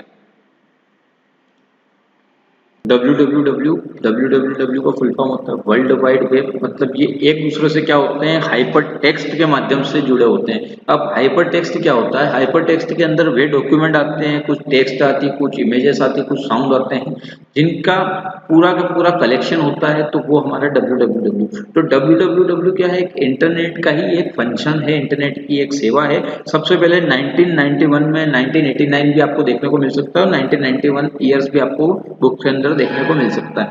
तो इंटरनेट की खोज तो हमारी 1969 में प्रोजेक्ट एरपानेट के साथ हुई थी, और www की खोज 1991 टिम बर्नर्स ली या 1989 टिम बर्नर्स ली ने क्या की थी, इसकी खोज की थी। और जो जिस लैब में इन्होंने खोज की थी उसका नाम था CERN, CERN जो था, वहां पर प्रयोगशाला थी, एक लैब थी, वहां पर www की खोज हुई थी। तो वर्ल्ड वाइड वेब में क्या होता है, सूचनाएं होती है, सूचनाएं किस फॉर्म में रखी रहती है, किसी वेबसाइट के कलेक्शन के फॉर्म में यहाँ पर सूचनाएं रखी रहती है। और प्रत्येक वेबसाइट का पर्टिकुलर एक नेम दिया जाता है जिसे डोमेन नेम कहा जाता है, उसी नेम से उस वेबसाइट को जाना जाता है। मान लीजिए आप एजुकेशन वेबसाइट की बात करते हैं तो उसके पीछे .edu उसका एक्सटेंशन है, edu का मतलब होता है एजुकेशन, है ना। तो इस प्रकार से वर्ल्ड वाइड वेब का पूरा नाम होता है वर्ल्ड वाइड वेब, www का पूरा नाम होता है वर्ल्ड वाइड वेब। यहाँ पर इंटरनेट और वर्ल्ड वाइड वेब दोनों में एक गहरा रिलेशन होता है। यहाँ पर एक ऐसी तकनीक होती है, इसके कारण जो होते हैं पूरे वर्ल्ड के जो कंप्यूटर जो होते हैं वो एक दूसरे से जुड़े हुए रहते हैं। तो वर्ल्ड वाइड वेब जो होता है HTML hyper text markup language और HTTP hyper text transfer protocol और वेब सर्वर और वेब ब्राउजर पर काम करता है। आपसे क्वेश्चन पूछा जा सकता है वर्ल्ड वाइड वेब किसके ऊपर काम करता है, तो HTML के ऊपर काम करता है, HTTP के ऊपर काम करता है, वेब सर्वर के ऊपर काम करता है, वेब ब्राउजर के ऊपर काम करता है। किसी वेबसाइट को हम लोग उसके URL के नाम से जानते हैं, उस URL का फुल फॉर्म होता है यूनिफॉर्म रिसोर्स लोकेटर।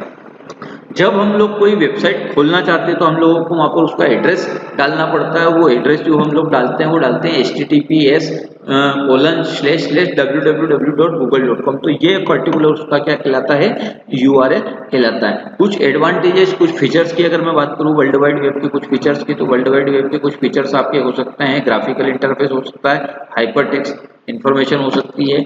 तो हाइपर टेक्स्ट इन्फॉर्मेशन सिस्टम हो गया, क्रॉस प्लेटफॉर्म हो गया, डिस्ट्रीब्यूटेड सिस्टम हो गया, open standard and open source हमारा होता है, डायनेमिक होता है, ग्राफिकल इंटरफेस होता है, वेब ब्राउजर होता है। तो ये इसके कुछ एडवांटेजेस हैं। आगे बात करते हैं हम लोग वर्किंग ऑफ इंटरनेट, हम लोगों ने पढ़ लिया वायरस क्या होता है, एंटीवायरस क्या होता है, बहुत ज्यादा इंपॉर्टेंट क्वेश्चन है। Computer virus and its types. तो computer virus is a kind of malicious computer program, मतलब एक मॉलिशियस प्रोग्राम हो सकता है, किसी प्रकार की अनवांटेड एक्टिविटी हो सकती है आपके कंप्यूटर से रिलेटेड, आपके कंप्यूटर को नुकसान पहुंचाने के लिए हो सकती है। तो कंप्यूटर वायरस क्या होता है, is a kind of malicious software, malicious computer program ये सॉफ्टवेयर होता है which when execute replicates itself and insert it on code. ये क्या करता है, कंप्यूटर के अंदर अपने आप का कोड जनरेट कर देता है। एक बार आपका कंप्यूटर के अंदर अगर वायरस लग गया तो ये इसकी मल्टीपल कॉपी क्रिएट कर सकता है। तो when the replication is done the code infected the other files and program presented on your system. जब ये कोड डन हो जाता है तो ये क्या करता है, इसकी एक से ज्यादा कॉपियां आपके सिस्टम के अंदर बना देता है और आपके कंप्यूटर को हार्मफुल बना देता है। मतलब कुछ समय के बाद आपकी स्पीड, कंप्यूटर की स्पीड जो होती है बहुत ज्यादा स्लो हो जाती है। तो अगर हम लोग बात करें डायरेक्ट वायरस की, तो कंप्यूटर के अंदर सर्टेन किसी प्रकार की कोई एक अनवांटेड एक्टिविटी हो सकती है। तो कंप्यूटर वायरस है program which can harmful our device, जो हमारे कंप्यूटर के लिए क्या है, एक हार्मफुल है, हमारी एक कंप्यूटर की डिवाइस के लिए हार्मफुल प्रकार का एक प्रोग्राम है जो हमारी फाइल्स को इन्फेक्ट करता है। कंप्यूटर सिस्टम की जो फाइल है हमारे कंप्यूटर में उनको इफेक्ट करता है। When a virus program is executed, जब ये वायरस प्रोग्राम एग्जीक्यूट होता है, it replicates itself by modifying other computer program. ये क्या करता है, इसकी एक से ज्यादा कॉपियां कंप्यूटर के अंदर इजीली क्रिएट कर सकता है। तो it replicate itself by modifying other computer program and instead enter its own coding. This code infected a file और program and it is spread massively. ये क्या करता है, जब कंप्यूटर इन्फेक्टेड हो जाता है अपने सिस्टम के अंदर तो ये इसको स्प्रेड कर देता है, इसको स्प्रेड कर देता है मैसिवली, मतलब बहुत ज्यादा मात्रा में कंप्यूटर को इफेक्ट ये कर देता है। इट में ultimately return in crashing of the device, ये हमारी डिवाइस को कभी कभी क्रैश भी कर सकता है। तो हम लोग अगर इसको एक लाइन में समझे तो ये हमारे कंप्यूटर को हार्मफुल होते हैं, हमारे कंप्यूटर को नुकसान पहुंचा सकते हैं, हमारी स्पीड, कंप्यूटर की स्पीड को, हमारे सिस्टम की स्पीड को नुकसान पहुंचा सकते हैं, हमारी पॉपअप विंडो में ये दिख सकते हैं। तो आप मान लीजिए कहीं इसके कुछ टाइप्स होते हैं। अगर मान लीजिए आप कंप्यूटर के अंदर कहीं पेन ड्राइव से, आपने कभी पेन ड्राइव लगाई है तो पेन ड्राइव से आपके कंप्यूटर में वायरस आ सकता है। वो कंप्यूटर के पेन ड्राइव में आने के बाद वो क्या करता है, कंप्यूटर की फाइल अपने कंप्यूटर के अंदर एक फाइल बना देता है और वो स्प्रेड होता जाता है धीरे धीरे करके, उसकी स्पीड को ये कम कर देता है। आपने किसी ऑनलाइन लिंक के ऊपर क्लिक कर दिया, आप मान लीजिए किसी लिंक के ऊपर आपने क्लिक कर दिया, वो लिंक, बहुत सारी लिंक मेरे इस पे भी आ रही है और मैं किसी लिंक पे क्लिक कर दूं, मुझे नहीं पता है कि मेरी गलती से मुझे किसी लिंक पे क्लिक कर दिया है तो वो लिंक हार्मफुल हो सकती है मेरे कंप्यूटर के ऊपर, मेरे कंप्यूटर के लिए हार्मफुल हो सकती है। तो इससे इनको बोलते हैं वायरस।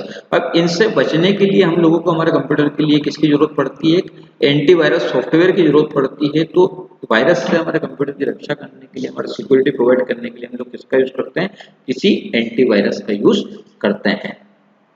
वायरस हमारे कंप्यूटर में किसी भी नुकसान पहुंचाने के उद्देश्य से कंप्यूटर के अंदर वायरस इंसर्ट किए जाते हैं और उन वायरस से हमारे कंप्यूटर की सुरक्षा करने के लिए हम लोग एंटीवायरस का इस्तेमाल यहाँ पर करते हैं। तो अगर सिंपल भाषा में हम लोग समझे तो एंटीवायरस को यहाँ पर एंटी मेलवेयर भी कहा जाता है, एक एंटी मेलवेयर सॉफ्टवेयर के रूप में भी एंटीवायरस को जाना जाता है। तो ये सिस्टम में मालवेयर, मालवेयर मतलब मालिशियस सॉफ्टवेयर, मालिशियस सॉफ्टवेयर दो प्रकार के शब्दों से मिलकर बना है। मालिशियस सॉफ्टवेयर, सॉफ्टवेयर का यहाँ पर वेयर लिया है और मालिशियस का यहाँ पर माल लिया, मतलब ऐसे अवांछनीय प्रोग्राम जो हमारे कंप्यूटर को हानि पहुंचाते हैं उनसे बचने के लिए हम लोग किसका यूज करते हैं, एंटीवायरस का यूज करते हैं। ये किसी प्रकार के कोई स्पाईवेयर भी हो सकते हैं। तो एंटीवायरस मुख्यतः सिस्टम में छुपे हुए वायरस को पता लगाने और उनको डिस्ट्रॉय करने के लिए यूज किए जाते हैं। जैसे इंटरनेट बैंकिंग, फिशिंग आदि से होने वाले ऑनलाइन हमलों से बचाने के लिए उद्देश्य से भी हम लोग क्या करते हैं, हमारे कंप्यूटर में एक एंटीवायरस सॉफ्टवेयर इंस्टॉल करते हैं। तो कोई भी एंटीवायरस जो होता है अपने डेटाबेस का होता है, उसमें उपलब्ध जानकारी, उसकी फाइलों को क्या करता है, स्कैन करता है और उसकी डुप्लीकेट कॉपी जो होती है उनको क्या करता है, एंटीवायरस क्या करता है, उससे एक डुप्लीकेट कॉपी बना देता है। मैंने अभी आपको बताया था कि हमारे कंप्यूटर में एक कॉपी अगर इंसर्ट हुई तो उसकी डुप्लीकेशन पे डुप्लीकेशन, रीडुप्लीकेशन ये कर देते हैं, जिससे हमारा कंप्यूटर और ज्यादा स्लो हो जाता है। तो उन सभी का पता लगा के उनको डिस्ट्रॉय करने का काम हमारा कौन करता है, एंटीवायरस करता है। कुछ हिस्ट्री की अगर मैं बात करूं तो रे टॉमलिंसन द्वारा सबसे फर्स्ट जो क्रीपर वायरस आया था, आपसे पूछ सकता है फर्स्ट वायरस प्रोग्राम, तो क्रीपर वायरस जो था वो सबसे पहला वायरस था। और ये कौन से कंप्यूटर में पाया गया था, कंप्यूटर के चार टाइप्स होते हैं, मिनी, माइक्रो, मेनफ्रेम और सुपर। तो मेनफ्रेम कंप्यूटर में ये सबसे पहले इंस्टॉल हुआ था, तो यहीं से हम लोगों को वायरस का यूज हुआ और इसको रीक्रीपर से इसको वापस से हटाया गया है। तो रीक्रीपर हमारा फर्स्ट एंटीवायरस प्रोग्राम और क्रीपर हमारा क्या है, एक वायरस प्रोग्राम होता है। रे टॉमलिंसन जो है क्रीपर वायरस को नष्ट करने के लिए एक प्रोग्राम बनाया था, जिन्होंने द रीपर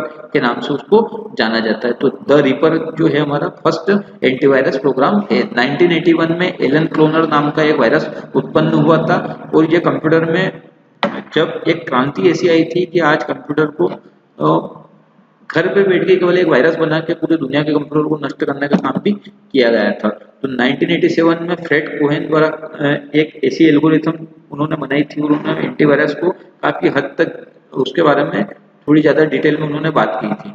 तो यहाँ पे एंटीवायरस की कुछ विशेषता होती है, वो होती है बैकग्राउंड स्कैनिंग होती है, फुल सिस्टम स्कैन होता है, वायरस डेफिनेशन होता है। तो एंटीवायरस प्रोग्राम कौन कौन से हैं आप उसके बारे में पूछे तो मैक फ्री एंटीवायरस होता है, डिफेंडर एंटीवायरस प्लस होता है, नोर्टन एंटीवायरस बेसिक होता है। तो ये कुछ एंटीवायरस के एग्जांपल हमारे हैं। चलिए फ्रेंड्स, मुझे लगता है कि आप लोगों को काफी कुछ प्रिपरेशन आपकी हो गई होगी। कुछ सम क्वेश्चंस और हमारे बच्चे हैं, उनको भी हम लोग यहाँ पर पूरा करेंगे। तो आपका क्वेश्चन है next, what is explain block diagram of computer with suitable diagram. इसका मैंने पूरा वीडियो अपने चैनल पर डाल रखा है। मैं आपसे डिटेल में इस वीडियो को मैंने समझा रखा है। 7 मिनट 30 सेकंड का वीडियो है ये पूरा, आप यहाँ पे देख लें। 100% ये क्वेश्चन आपको एग्जाम में आएगा, और इस क्वेश्चन को आप लोग मेरे चैनल से देख सकते हैं। इजीली आपकी ये पूरा क्वेश्चन आपका कवर हो जाएगा। जनरेशन की अगर मैं बात करूँ तो कंप्यूटर के अंदर स्टेप बाय स्टेप जो इवोल्यूशन हुआ, जो चेंजेस हुए, उसे हम कंप्यूटर जनरेशन यहाँ पर कहते हैं। तो कंप्यूटर के अंदर हिस्ट्री जो होती है, आपकी जनरेशन होती है, उस जनरेशन को हम लोग पढ़ेंगे। अब तक कंप्यूटर में 5 प्रकार की जनरेशन बनी है, first generation, second generation, third generation, fourth generation और फिफ्थ जनरेशन। फर्स्ट जनरेशन जो है 1940 से लगा के 1956 तक चली थी। सेकंड जनरेशन हमारी 1956 से लगा के 1963 तक चली थी। थर्ड जनरेशन हमारी 1964 से 1971 तक चली थी। फोर्थ जनरेशन हमारी 1971 से 1985 तक चली थी, और फिफ्थ जनरेशन हमारी जो 1985 से टिल डेट अभी तक चल रही है। इसके अंदर थोड़ा सा जो है वो ईयर्स में थोड़ा कंफ्यूजन है, लेकिन मैं आपको लिखा रहा हूँ, आप कॉपी के अंदर लिख ले। फर्स्ट जनरेशन का सन 1940 से 1956 है, सेकंड जनरेशन का सन 1956 से 1963 है, थर्ड जनरेशन का सन हमारा 1964 से 1971, 1964 से 1971, फोर्थ जनरेशन 1971 से 1985, 1971 से 1985, और फिफ्थ जनरेशन आपकी 1985 से टिल डेट तक है। मतलब यहाँ पर कंप्यूटर के अंदर क्या क्या चेंजेस हुए, उसकी साइज में चेंज हुए, उसकी एक्यूरेसी में चेंज हुए, उसकी स्पीड में चेंज हुए, उसकी प्राइस में चेंज हुए, ये सब हम लोग पढ़ेंगे जनरेशन के अंदर। फर्स्ट जनरेशन का जो हमारा कंप्यूटर था उसका नाम था एनिक, और फर्स्ट जनरेशन में जिस टेक्नोलॉजी का यहाँ पर यूज किया गया था उसको नाम दिया था वैक्यूम ट्यूब। तो वैक्यूम ट्यूब यहाँ पर जो फर्स्ट जनरेशन में टेक्नोलॉजी यूज हुई थी उसका नाम था वैक्यूम ट्यूब, और इसको बनाने वाले 2 साइंटिस्ट थे, उनका नाम था एस्कट और मुचली। यहाँ पर थोड़ी सी डिटेल में और ज्यादा डिटेल में लिख रहा हूँ, आप कॉपी पेन लेके बैठे और यहाँ पर लिखें। फर्स्ट जनरेशन का जो हमारा कंप्यूटर था उसका नाम था एनिक, ENIAC। एनिक का फुल फॉर्म होता है electronic numerical integrator and calculator. Vacuum tube का यहाँ पर इस्तेमाल किया गया था। फर्स्ट जनरेशन की जो कंप्यूटर थे उनकी साइज बहुत ज्यादा बड़ी थी, एक फुल रूम के आकार के कंप्यूटर थे, इनकी मेमोरी बहुत ज्यादा स्लो थी, यहाँ पर स्टोरेज काफी कम मात्रा में स्टोरेज कर सकता था मैं। और इस जनरेशन का जो कंप्यूटर था उसका नाम था ENIAC, electronic numerical integrator and computer, ये नाम आ गया है। Electronic numerical integrator and computer जो है हमारा फर्स्ट जनरेशन का कंप्यूटर था, जिसको बिल्ड किया था जे प्रेस्पर ने, एस्कट और जॉन मुचली। जो मैंने नाम बताया था आपको, एस्कट और मुचली जो थे हमारे फर्स्ट जनरेशन के साइंटिस्ट थे। यहाँ पर फर्स्ट जनरेशन में लगभग 18,000 वैक्यूम ट्यूब का इस्तेमाल किया गया था। एक कंप्यूटर और था मेन फर्स्ट जनरेशन के कंप्यूटर में, इडवेक था। इडवेक भी हमारा फर्स्ट जनरेशन का कंप्यूटर है, electronic discrete variable automatic computer. Electronic discrete variable automatic computer इसका फुल फॉर्म होता है। इसको वॉन न्यूमैन ने बनाया था। वॉन न्यूमैन का आर्किटेक्चर है कंप्यूटर का, वो एडविक के नाम से है। यूनिवेक जो है हमारा यूनिवर्सल ऑटोमेटिक कंप्यूटर होता है, 1952 में इसको एस्कट और मुचली ने ही बनाया था। UNIVAC was the first program computer, the first computer program it was developed by एस्कट एंड मुचली। एस्कट और मुचली के द्वारा इसको डेवलप्ड किया गया था। तो मेन कैरेक्टरिस्टिक्स, अब कंप्यूटर के कुछ कैरेक्टरिस्टिक्स की बात करें जो फर्स्ट जनरेशन के कैरेक्टरिस्टिक्स है हमारा, तो यह इनका मेन इलेक्ट्रॉनिक कंपोनेंट जो था वो हमारा वैक्यूम ट्यूब था। प्रोग्रामिंग लैंग्वेज जो थी फर्स्ट जनरेशन के कंप्यूटर की वो थी मशीनी भाषा। मशीनी भाषा को ये समझते थे इनकी मेमोरी जो थी फर्स्ट जनरेशन के कंप्यूटर की मेन मेमोरी जो थी वो मैग्नेटिक टेप थी और मैग्नेटिक ड्रम का यहाँ पर इस्तेमाल किया गया था। इनपुट और आउटपुट के लिए यहाँ पर पंच कार्ड तकनीक का इस्तेमाल किया गया था। आपसे क्वेश्चन पूछा जा सकता है पंच कार्ड का इस्तेमाल क्या है, तो इनपुट और आउटपुट के लिए पंच कार्ड का इस्तेमाल यहाँ पर किया गया था। इसकी स्पीड काफी ज्यादा स्लो थी, वेरी लार्ज थे, इनकी साइज बहुत ज्यादा बड़ी हुई थी। एग्जाम्पल की अगर हम लोग बात करें फर्स्ट जनरेशन के कंप्यूटर की, तो IBM 650, IBM 701, ENIAC, UNIVAC first, ये हमारे कुछ एग्जाम्पल है फर्स्ट जनरेशन के कंप्यूटर के। यहाँ से आपको ऑब्जेक्टिव बन सकता है कि फर्स्ट जनरेशन का प्रथम जनरेशन का कंप्यूटर में से कौन सा, तो आप ये 4 नाम याद करके जाएं, IBM 650, IBM 701, ENIAC और यूनिवेक फर्स्ट। अब हम लोग बात करते हैं सेकंड जनरेशन की। सेकंड जनरेशन का जो ईयर है वो 1956 टू 1963 है। सेकंड जनरेशन में जिस टेक्नोलॉजी का यहाँ पर यूज किया गया है वो हमारा है ट्रांजिस्टर। ट्रांजिस्टर जो है हम लोग क्या कर रहे थे, फर्स्ट जनरेशन में हम लोगों ने जहाँ वैक्यूम ट्यूब का इस्तेमाल किया था वहाँ पर वैक्यूम ट्यूब जो थी ज़्यादा मात्रा में डेटा को मैं नहीं रख पा रहा था, उसको उसके कंपेयर में मैंने ट्रांजिस्टर का इस्तेमाल किया और ट्रांजिस्टर में मैं लार्ज अमाउंट में डेटा को फर्स्ट जनरेशन की तुलना में बल्क मात्रा में मैं क्या कर सकता हूँ, डेटा को रख सकता हूँ। तो second generation computer use the technology of transistor rather than बल्कि वैक्यूम ट्यूब। ज्यादा वैक्यूम ट्यूब की तुलना में हम लोगों ने क्या किया, ट्रांजिस्टर का उपयोग किया। The another feature was the pro storage. यहाँ पर स्टोरेज जो है फर्स्ट जनरेशन की तुलना में काफी ज्यादा हाई हो गया था। The transistor may be a device composed of semiconductor material that amplifies sign और ओपन और close a circuit. Transistor were invented in Bell Labs. Transistor की खोज जो थी वो बेल लेबोरेटरी में हुई थी। The use of transistor made is possible to perform powerful and with due speed. Transistor से क्या हुआ, कंप्यूटर की स्पीड काफी ज्यादा बढ़ गई थी और इनकी स्टोरेज कैपेसिटी भी बहुत ज्यादा अच्छी हो गई थी।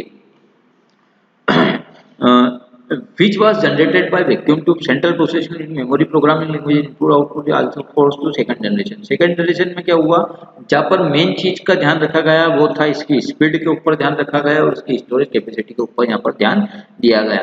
तो अगर हम लोग बात करें सेकंड जनरेशन में कौन कौन सी लैंग्वेज का यहाँ पर इस्तेमाल किया गया था, कौन कौन सी लैंग्वेज जो थी वो शिफ्ट हो गई थी, high level programming language and made programming language जो सिंपल टास्क को परफॉर्म करने के लिए बनाई गई थी। उनमें थी फोर्ट्रॉन, FORTRN, फोर्ट्रॉन जो थी 1956 में बनी, एल्गोल 1958 एंड कोबोल 1959। कोबोल जो है common operated business oriented language जो है बिजनेस के लिए पर्टिकुलर यूज की जाती है। द मेन फीचर्स हम लोग बात करें सेकंड जनरेशन के, तो main electronic computer first generation में वैक्यूम ट्यूब था, यहाँ पर ट्रांजिस्टर आ गया था। प्रोग्रामिंग लैंग्वेज फर्स्ट जनरेशन में केवल मशीनी लैंग्वेज थी, यहाँ पर मशीनी लैंग्वेज के साथ साथ आपकी कौन सी लैंग्वेज आ गई थी, असेंबली लैंग्वेज भी आ गई थी। मेमोरी की हम लोग बात करें तो मैग्नेटिक कोर और मैग्नेटिक टेप का यहाँ पर उपयोग किया गया सेकंड जनरेशन में। फर्स्ट जनरेशन में आपका मैग्नेटिक टेप से और मैग्नेटिक ड्रम का इस्तेमाल किया गया था। इनपुट और आउटपुट के लिए यहाँ पर पंच कार्ड और मैग्नेटिक का इस्तेमाल किया गया। अब इनकी साइज जो थी फर्स्ट जनरेशन की तुलना में बहुत ज्यादा सीमित हो गई थी, मतलब स्मॉलर हो गए थे, कम साइज के हो गए थे। स्मॉलर होने के साथ क्या हुआ, इनको मैं आसानी से इनका रखरखाव कर पाया, एक स्थान से दूसरे स्थान पर हम लोग आसानी से इनको ले जा सकते थे, तो ये एक एडवांटेज है इसका। सेकंड जनरेशन के कंप्यूटर के कुछ एग्जांपल हैं हमारे PDP-8 जो है आपका एग्जांपल है। IBM 1400 सीरीज के जो कंप्यूटर थे आपके सेकंड जनरेशन के कंप्यूटर थे। IBM 7090, 7094 आपके सेकंड जनरेशन के कंप्यूटर थे। यूनिवेक 1107, यूनिवेक 1108 मॉडल भी हमारा सेकंड जनरेशन का कंप्यूटर है। और CDC 1700 और CDC 3600, CDC 3600 यहाँ पर दे रखा है, ये हमारे सेकंड जनरेशन के एग्जाम्पल है। तो यूनिवेक 1107 और CDC 3600 हमारे सेकंड जनरेशन के एग्जांपल। फर्स्ट जनरेशन के जो एग्जांपल थे वो IBM के कंप्यूटर थे, ENIC था और यूनिवेक था। सेकंड जनरेशन में IBM के 1400 सीरीज वाले कंप्यूटर आ गए थे, है ना। 7090 सीरीज वाले कंप्यूटर आ गए थे, यूनिवेक 1107 आ गया था। थर्ड जनरेशन का मेन इक्विपमेंट जो था वो इंटीग्रेटेड सर्किट था। यहाँ पर क्या किया गया था, ट्रांजिस्टर और कैपेसिटर दोनों को मिलाकर एक सिंगल चिप बनाई गई थी। इन सिंगल चिप को यहाँ पर इंटीग्रेटेड सर्किट कहा गया था, जो 1964 से लगा के 1971 तक रहे थे। तो IC was made for silicon and also called silicon chip. IC को सिलिकॉन चिप के नाम से भी जाना जाता है। Transistor plus capacitor both are include in single chip. Third generation का मेन कंप्यूटर आपका इंटीग्रेटेड सर्किट है और IBM का इसमें बहुत बड़ा रोल था। IBM कंपनी ने थर्ड जनरेशन के अंदर एक क्रांति ला दी थी। तो आप इसका ईयर याद रखें, 1964 से 1971 तक है। यहाँ पर सिंगल चिप का यूज किया गया था, जिसको IC बोलते हैं। IC का फुल फॉर्म होता है integrated circuit. Has many transistor, resistor and capacitor built on one this, जो है वो आपका क्या है, स्लाइस ऑफ सिलिकॉन। सिलिकॉन के ऊपर आपको ये पूरा बेस्ड है ना। अब यहाँ पर beginner all purpose symbolic instruction code high level programming language जो है बेसिक का यहाँ पर प्रोग्रामिंग लैंग्वेज का इस्तेमाल किया गया है। कुछ इसके फीचर्स की हम लोग बात कर ले, एडवांटेजेस की। तो यहाँ पर मेन इलेक्ट्रॉनिक कंपोनेंट जो है वो आईसी टेक्नोलॉजी का यहाँ पर उपयोग किया गया है। हाई लेवल भाषा का यहाँ पर उपयोग किया गया। इससे पहले ऊपर हम लोगों ने पढ़ा था मशीनी भाषा का फर्स्ट जनरेशन में यूज किया गया था, सेकंड जनरेशन में मशीनी के साथ असेंबली भाषा का यूज किया गया था, थर्ड जनरेशन में आपका पूरा का पूरा हाई लेवल प्रोग्रामिंग लैंग्वेज का यूज किया गया था।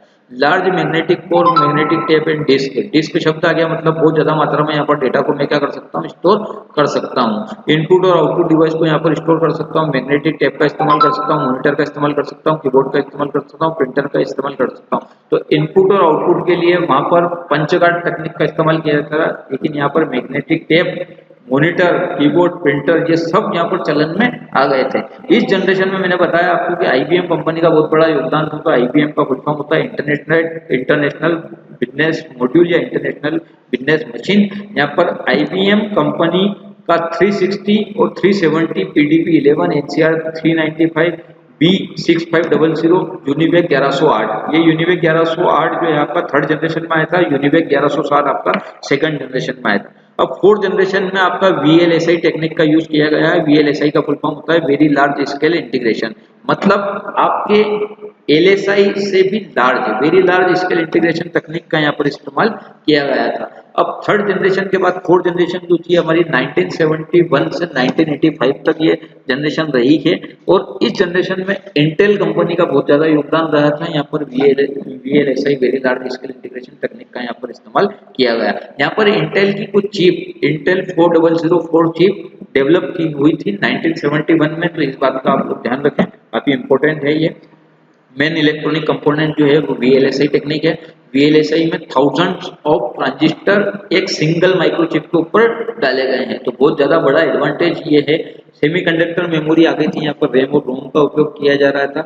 इनपुट आउटपुट डिवाइस के लिए यहाँ पर पॉइंटिंग डिवाइस का उपयोग किया जाता था, आपका माउस का उपयोग किया गया था, ऑप्टिकल स्कैनिंग यहाँ पर फीचर्स आ गया था, कीबोर्ड का यहाँ पर उपयोग किया गया था, मॉनिटर का उपयोग किया गया था, प्रिंटर का उपयोग किया गया था। अगर मैं इसके एग्जाम्पल की बात करूँ तो यहाँ पर एप्पल का मैकिंटोश आपका एक फोर्थ जनरेशन का कंप्यूटर हो सकता है, एप्पल सेकंड हो सकता है, मैकिंटोश हो सकता है, अल्टर 8800 हो सकता है, IBM PC हो सकता है, स्टार 1000 हो सकता है। तो ये हमारे कुछ फीचर्स हैं फोर्थ जनरेशन के। फिफ्थ जनरेशन जो है पूरा का पूरा आर्टिफिशियल इंटेलिजेंस के ऊपर बेस्ड है। The technology behind the fifth generation of computer is AI।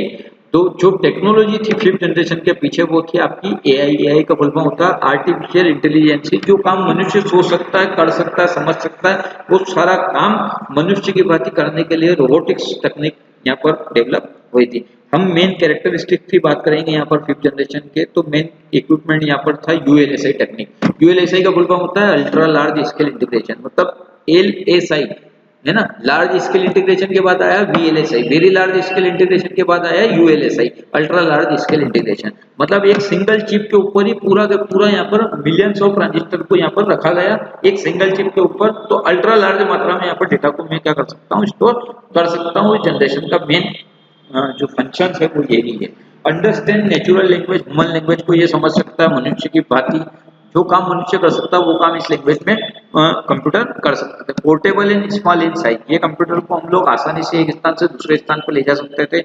आज हम लोग बैग के अंदर, अपने मोबाइल के अंदर हम लोग नेट का इजीली यूज कर रहे हैं। हमारे नेट मोबाइल के अंदर भी हम लोग कंप्यूटर का यूज कर रहे हैं। तो पोर्टेबल ये आसानी से एक स्थान से दूसरे प्लेस पर हम लोग one place to another place हम लोग उसको यूज कर सकते हैं। इसके जो एग्जाम्पल है फिफ्थ जनरेशन के, वो कंप्यूटर के एग्जाम्पल है आपका डेस्कटॉप हो गया, लैपटॉप हो गया, टेबल हो गया, स्मार्टफोन हो गया। तो ये सब हमारे फिफ्थ जनरेशन के एग्जाम्पल है। इनपुट आउटपुट डिवाइस के लिए हम लोग बात करें यहाँ पर तो track pad, touch screen, pen, speed input, light scanner, printer, keyboard, monitor, mouse, ये सब हमारे इनपुट आउटपुट डिवाइस के यहाँ पर एग्जाम्पल हैं। चलिए, कैरेक्टरिस्टिक्स ऑफ कंप्यूटर, काफी इंपॉर्टेंट क्वेश्चन है ये। दो क्वेश्चन बच रहे हैं हमारे। कैरेक्टरिस्टिक्स ऑफ कंप्यूटर की हम लोग बात करें तो काफी ज्यादा इंपॉर्टेंट क्वेश्चन होने वाला है ये भी आपके एग्जाम के लिए। तो आपका ऐसा एक डायग्राम आप बना ले जिसके अंदर स्पीड आपका कैरेक्टरिस्टिक्स है कंप्यूटर का। कंप्यूटर के कैरेक्टरिस्टिक मतलब कंप्यूटर के गुणधर्म, क्या क्या गुणधर्म हमारे कंप्यूटर के हैं। तो speed, accuracy, diligence, versatility, reliability, automation और मेमोरी, ये हमारे कुछ कैरेक्टरिस्टिक्स है। तो स्पीड का मतलब क्या होगा? A computer work with much higher speed and accuracy compare to human. एक मानव की तुलना में कंप्यूटर जो है काफी ज्यादा मात्रा में जो है एक्यूरेसी के साथ काम करता है और बहुत ज़्यादा अच्छा रिजल्ट हम लोगों को देता है और हाई स्पीड के साथ ये वर्क करता है। सेकंड एडवांटेज इज एक्यूरेसी, मतलब ये 100% एक्यूरेट रिजल्ट देगा। एरर में occur due to data inconsistent और इनएक्यूरेसी, है ना। डेटा अगर आपका इनएक्यूरेट है तो आपको एरर आएगी, बाकी एक्यूरेसी 100% इसकी रहती है। डिलीजेंसी मतलब होता है लगन, डिलीजेंसी का हिंदी मीनिंग होता है लगन। एक computer can perform billions of task on calculation with the same consistency and accuracy. मनुष्य क्या होता है, पर्टिकुलर अगर मनुष्य को मैं बोल दूं कि आपको कोई मानव है, कोई व्यक्ति है, अगर उसको मैं पर्टिकुलर अगर टास्क दे दूं कि आपको 2 घंटे तक ये काम करना है, तो हम लोग क्या करेंगे, हमारी लगन टूट जाएगी, हम लोग थक जाएंगे, हम लोग उसको क्या बोल देंगे, बीच में उठ जाएंगे, पानी पी के आ जाएंगे। लेकिन कंप्यूटर के साथ ऐसा नहीं है। कंप्यूटर क्या करता है, computer can perform millions of task, बहुत लाखों टास्क अगर हम लोगों को परफॉर्म करना है वो भी कैलकुलेट कर देगा, पर सेम कंसिस्टेंसी के साथ करेगा। बहुत बड़ा एडवांटेज है इसका कि यहाँ पर ये थकता नहीं है, नो टायर्डनेस, इसका एक एडवांटेज हो सकता है। मतलब लेक ऑफ कॉन्सेंट्रेशन हो सकता है यहाँ पर। इट डजंट फील एनी, क्या करता है, फैटिग, मतलब यहाँ पर हम लोगों का लेक ऑफ कंसंट्रेशन, हम लोग क्या करता है, कंसंट्रेशन भंग हो सकता है, लेकिन कंप्यूटर का कंसंट्रेशन यहाँ पर लेक नहीं हो सकता है। ये उसी कंसिस्टेंसी के साथ काम करेगा जिस कंसिस्टेंसी के साथ इसने काम स्टार्ट किया। अगर लाइट बंद नहीं होती है तो बात अलग है। चलिए, वर्सटालिटी मतलब यहाँ पर ये इतना ज्यादा वर्सेटाइल, इतने ज्यादा इसको यूज किया जा रहा है क्योंकि इसकी सेम एक्यूरेसी और इफिशिएंसी के कारण ये वर्सेटाइल है, पूरे विश्व भर में ये प्रसिद्ध है। रिलायबिलिटी मतलब एक कंप्यूटर हमारा रिलायबल होता है। आप कंप्यूटर के ऊपर क्या चीज चला रहे हो, क्या चीज देख रहे हो, कंप्यूटर क्या है किसी के सामने ओपन नहीं करता है, तो ये एक रिलायबल पर्सन है, मतलब आपके मैसेजेस को दूसरों के सामने ओपन नहीं करता है। Computer is reliable and gives consistent result और सिमिलर सेट ऑफ डेटा। चले, ऑटोमेशन मतलब कंप्यूटर एक ऑटोमेटिक डिवाइस है, computer perform all the task automatic. आपको बार बार इसको बोलना नहीं पड़ेगा, आपने एक बार टास्क दिया तो ये तब टास्क को खत्म करने के बाद ही, अपने वर्क को डन करने के बाद ही ये, उस वर्क को कंप्लीट करने के बाद ही ये रुकता है, उससे पहले कंप्यूटर नहीं रुकता है। तो मेमोरी कंप्यूटर का एक एडवांटेज हो सकता है, computer is built in memory called primary memory. Computer के अंदर बिल्ट इन मेमोरी होती है जिसको प्राइमरी मेमोरी करते हैं, और ये डेटा को क्या करता है, स्टोर करने का काम करता है। अगर मुझे डेटा को ज्यादा मात्रा में स्टोर करना है तो मैं सेकेंडरी मेमोरी का इस्तेमाल करूंगा। Secondary storage are removable device such as CDs, pen drive, ये हमारे सेकेंडरी स्टोरेज के सम रिमूवेबल डिवाइस के अंदर सीडी हो सकता है जिसको हम लोग लगा सकते हैं, निकाल सकते हैं। पेन ड्राइव हमारा removable disk which also store to data, हम लोग डेटा को स्टोर करने के लिए यूज करते हैं। अब मेमोरी की मैं बात करना चाहता हूं, तो मेमोरी होती है कंप्यूटर के अंदर दो प्रकार की, एक होती है प्राइमरी मेमोरी, एक होती है सेकेंडरी मेमोरी। अब प्राइमरी मेमोरी के अंदर आप स्टैटिक मेमोरी होती है, डायनेमिक मेमोरी होती है, मतलब डेटा का यहाँ पर चेंजेस हो सकता है। रोम के अंदर डेटा जो हमारा परमानेंट रूप से सेव हो जाता है, और सेकेंडरी मेमोरी में ज्यादा मात्रा में अगर मुझे डेटा रखना है तो मैं हार्ड डिस्क में रखूंगा, फ्लॉपी डिस्क में रखूंगा, मैग्नेटिक डिस्क में रखूंगा, सीडी में रखूंगा, डीवीडी में रखूंगा। CD, DVD, magnetic disk, floppy disk के बारे में आप जरूर पढ़ के जाएं, ये क्वेश्चन आपको एग्जाम में मिल सकता है। तो फ्रेंड्स, लगभग मेरे सारे क्वेश्चन हो गए। इनपुट मैं आपको समझा चुका हूँ। आप ब्लॉक डायग्राम वाला कंप्यूटर देख, ब्लॉक डायग्राम ऑफ कंप्यूटर वाला मेरा वीडियो देख लें, जिससे आपका इनपुट आउटपुट डिवाइस भी कवर हो जाएगा। इनपुट जो यूजर के द्वारा जो इंस्ट्रक्शन कंप्यूटर को दिए जाते हैं उन्हें हम इनपुट डिवाइस कहते हैं, और उन इनपुट से प्राप्त परिणामों को प्रस्तुत करने के लिए जिन डिवाइस की हमें जरूरत पड़ती है वो हमारी आउटपुट डिवाइस कहलाती है। इनपुट डिवाइस के example keyboard, mouse, joystick, light pen, scanner, OMR, OCR, OVR, MICR होता है। आउटपुट डिवाइस के एग्जांपल हमारे प्रोजेक्टर, प्रिंटर, मॉनिटर, स्पीकर, ये हमारे कुछ एग्जांपल हमारे आउटपुट डिवाइस के। Thank you so much guys for watching video. अपने फ्रेंड्स में शेयर करें और ज़्यादा से ज़्यादा इस वीडियो को अपने दोस्तों तक पहुंचाएं, ताकि आपका एग्जाम बहुत ज़्यादा अच्छा जाए। आपके फ्रेंड्स चाहे किसी भी कॉलेज में पढ़ रहे हो, अगर वो basics of computer subject and information technology उनका सब्जेक्ट है, तो ये वाला पेपर उनके लिए काफ़ी ज़्यादा फायदेमंद हो सकता है इस पेपर से। और आगे इस तरीके के वीडियो अगर आप मेरे चैनल पर चाहते हैं, मेरे चैनल को सब्सक्राइब करें, लाइक करें, शेयर करें। Thank you so much. जय हिंद, जय भारत, जय Hindustan. Thank you so much.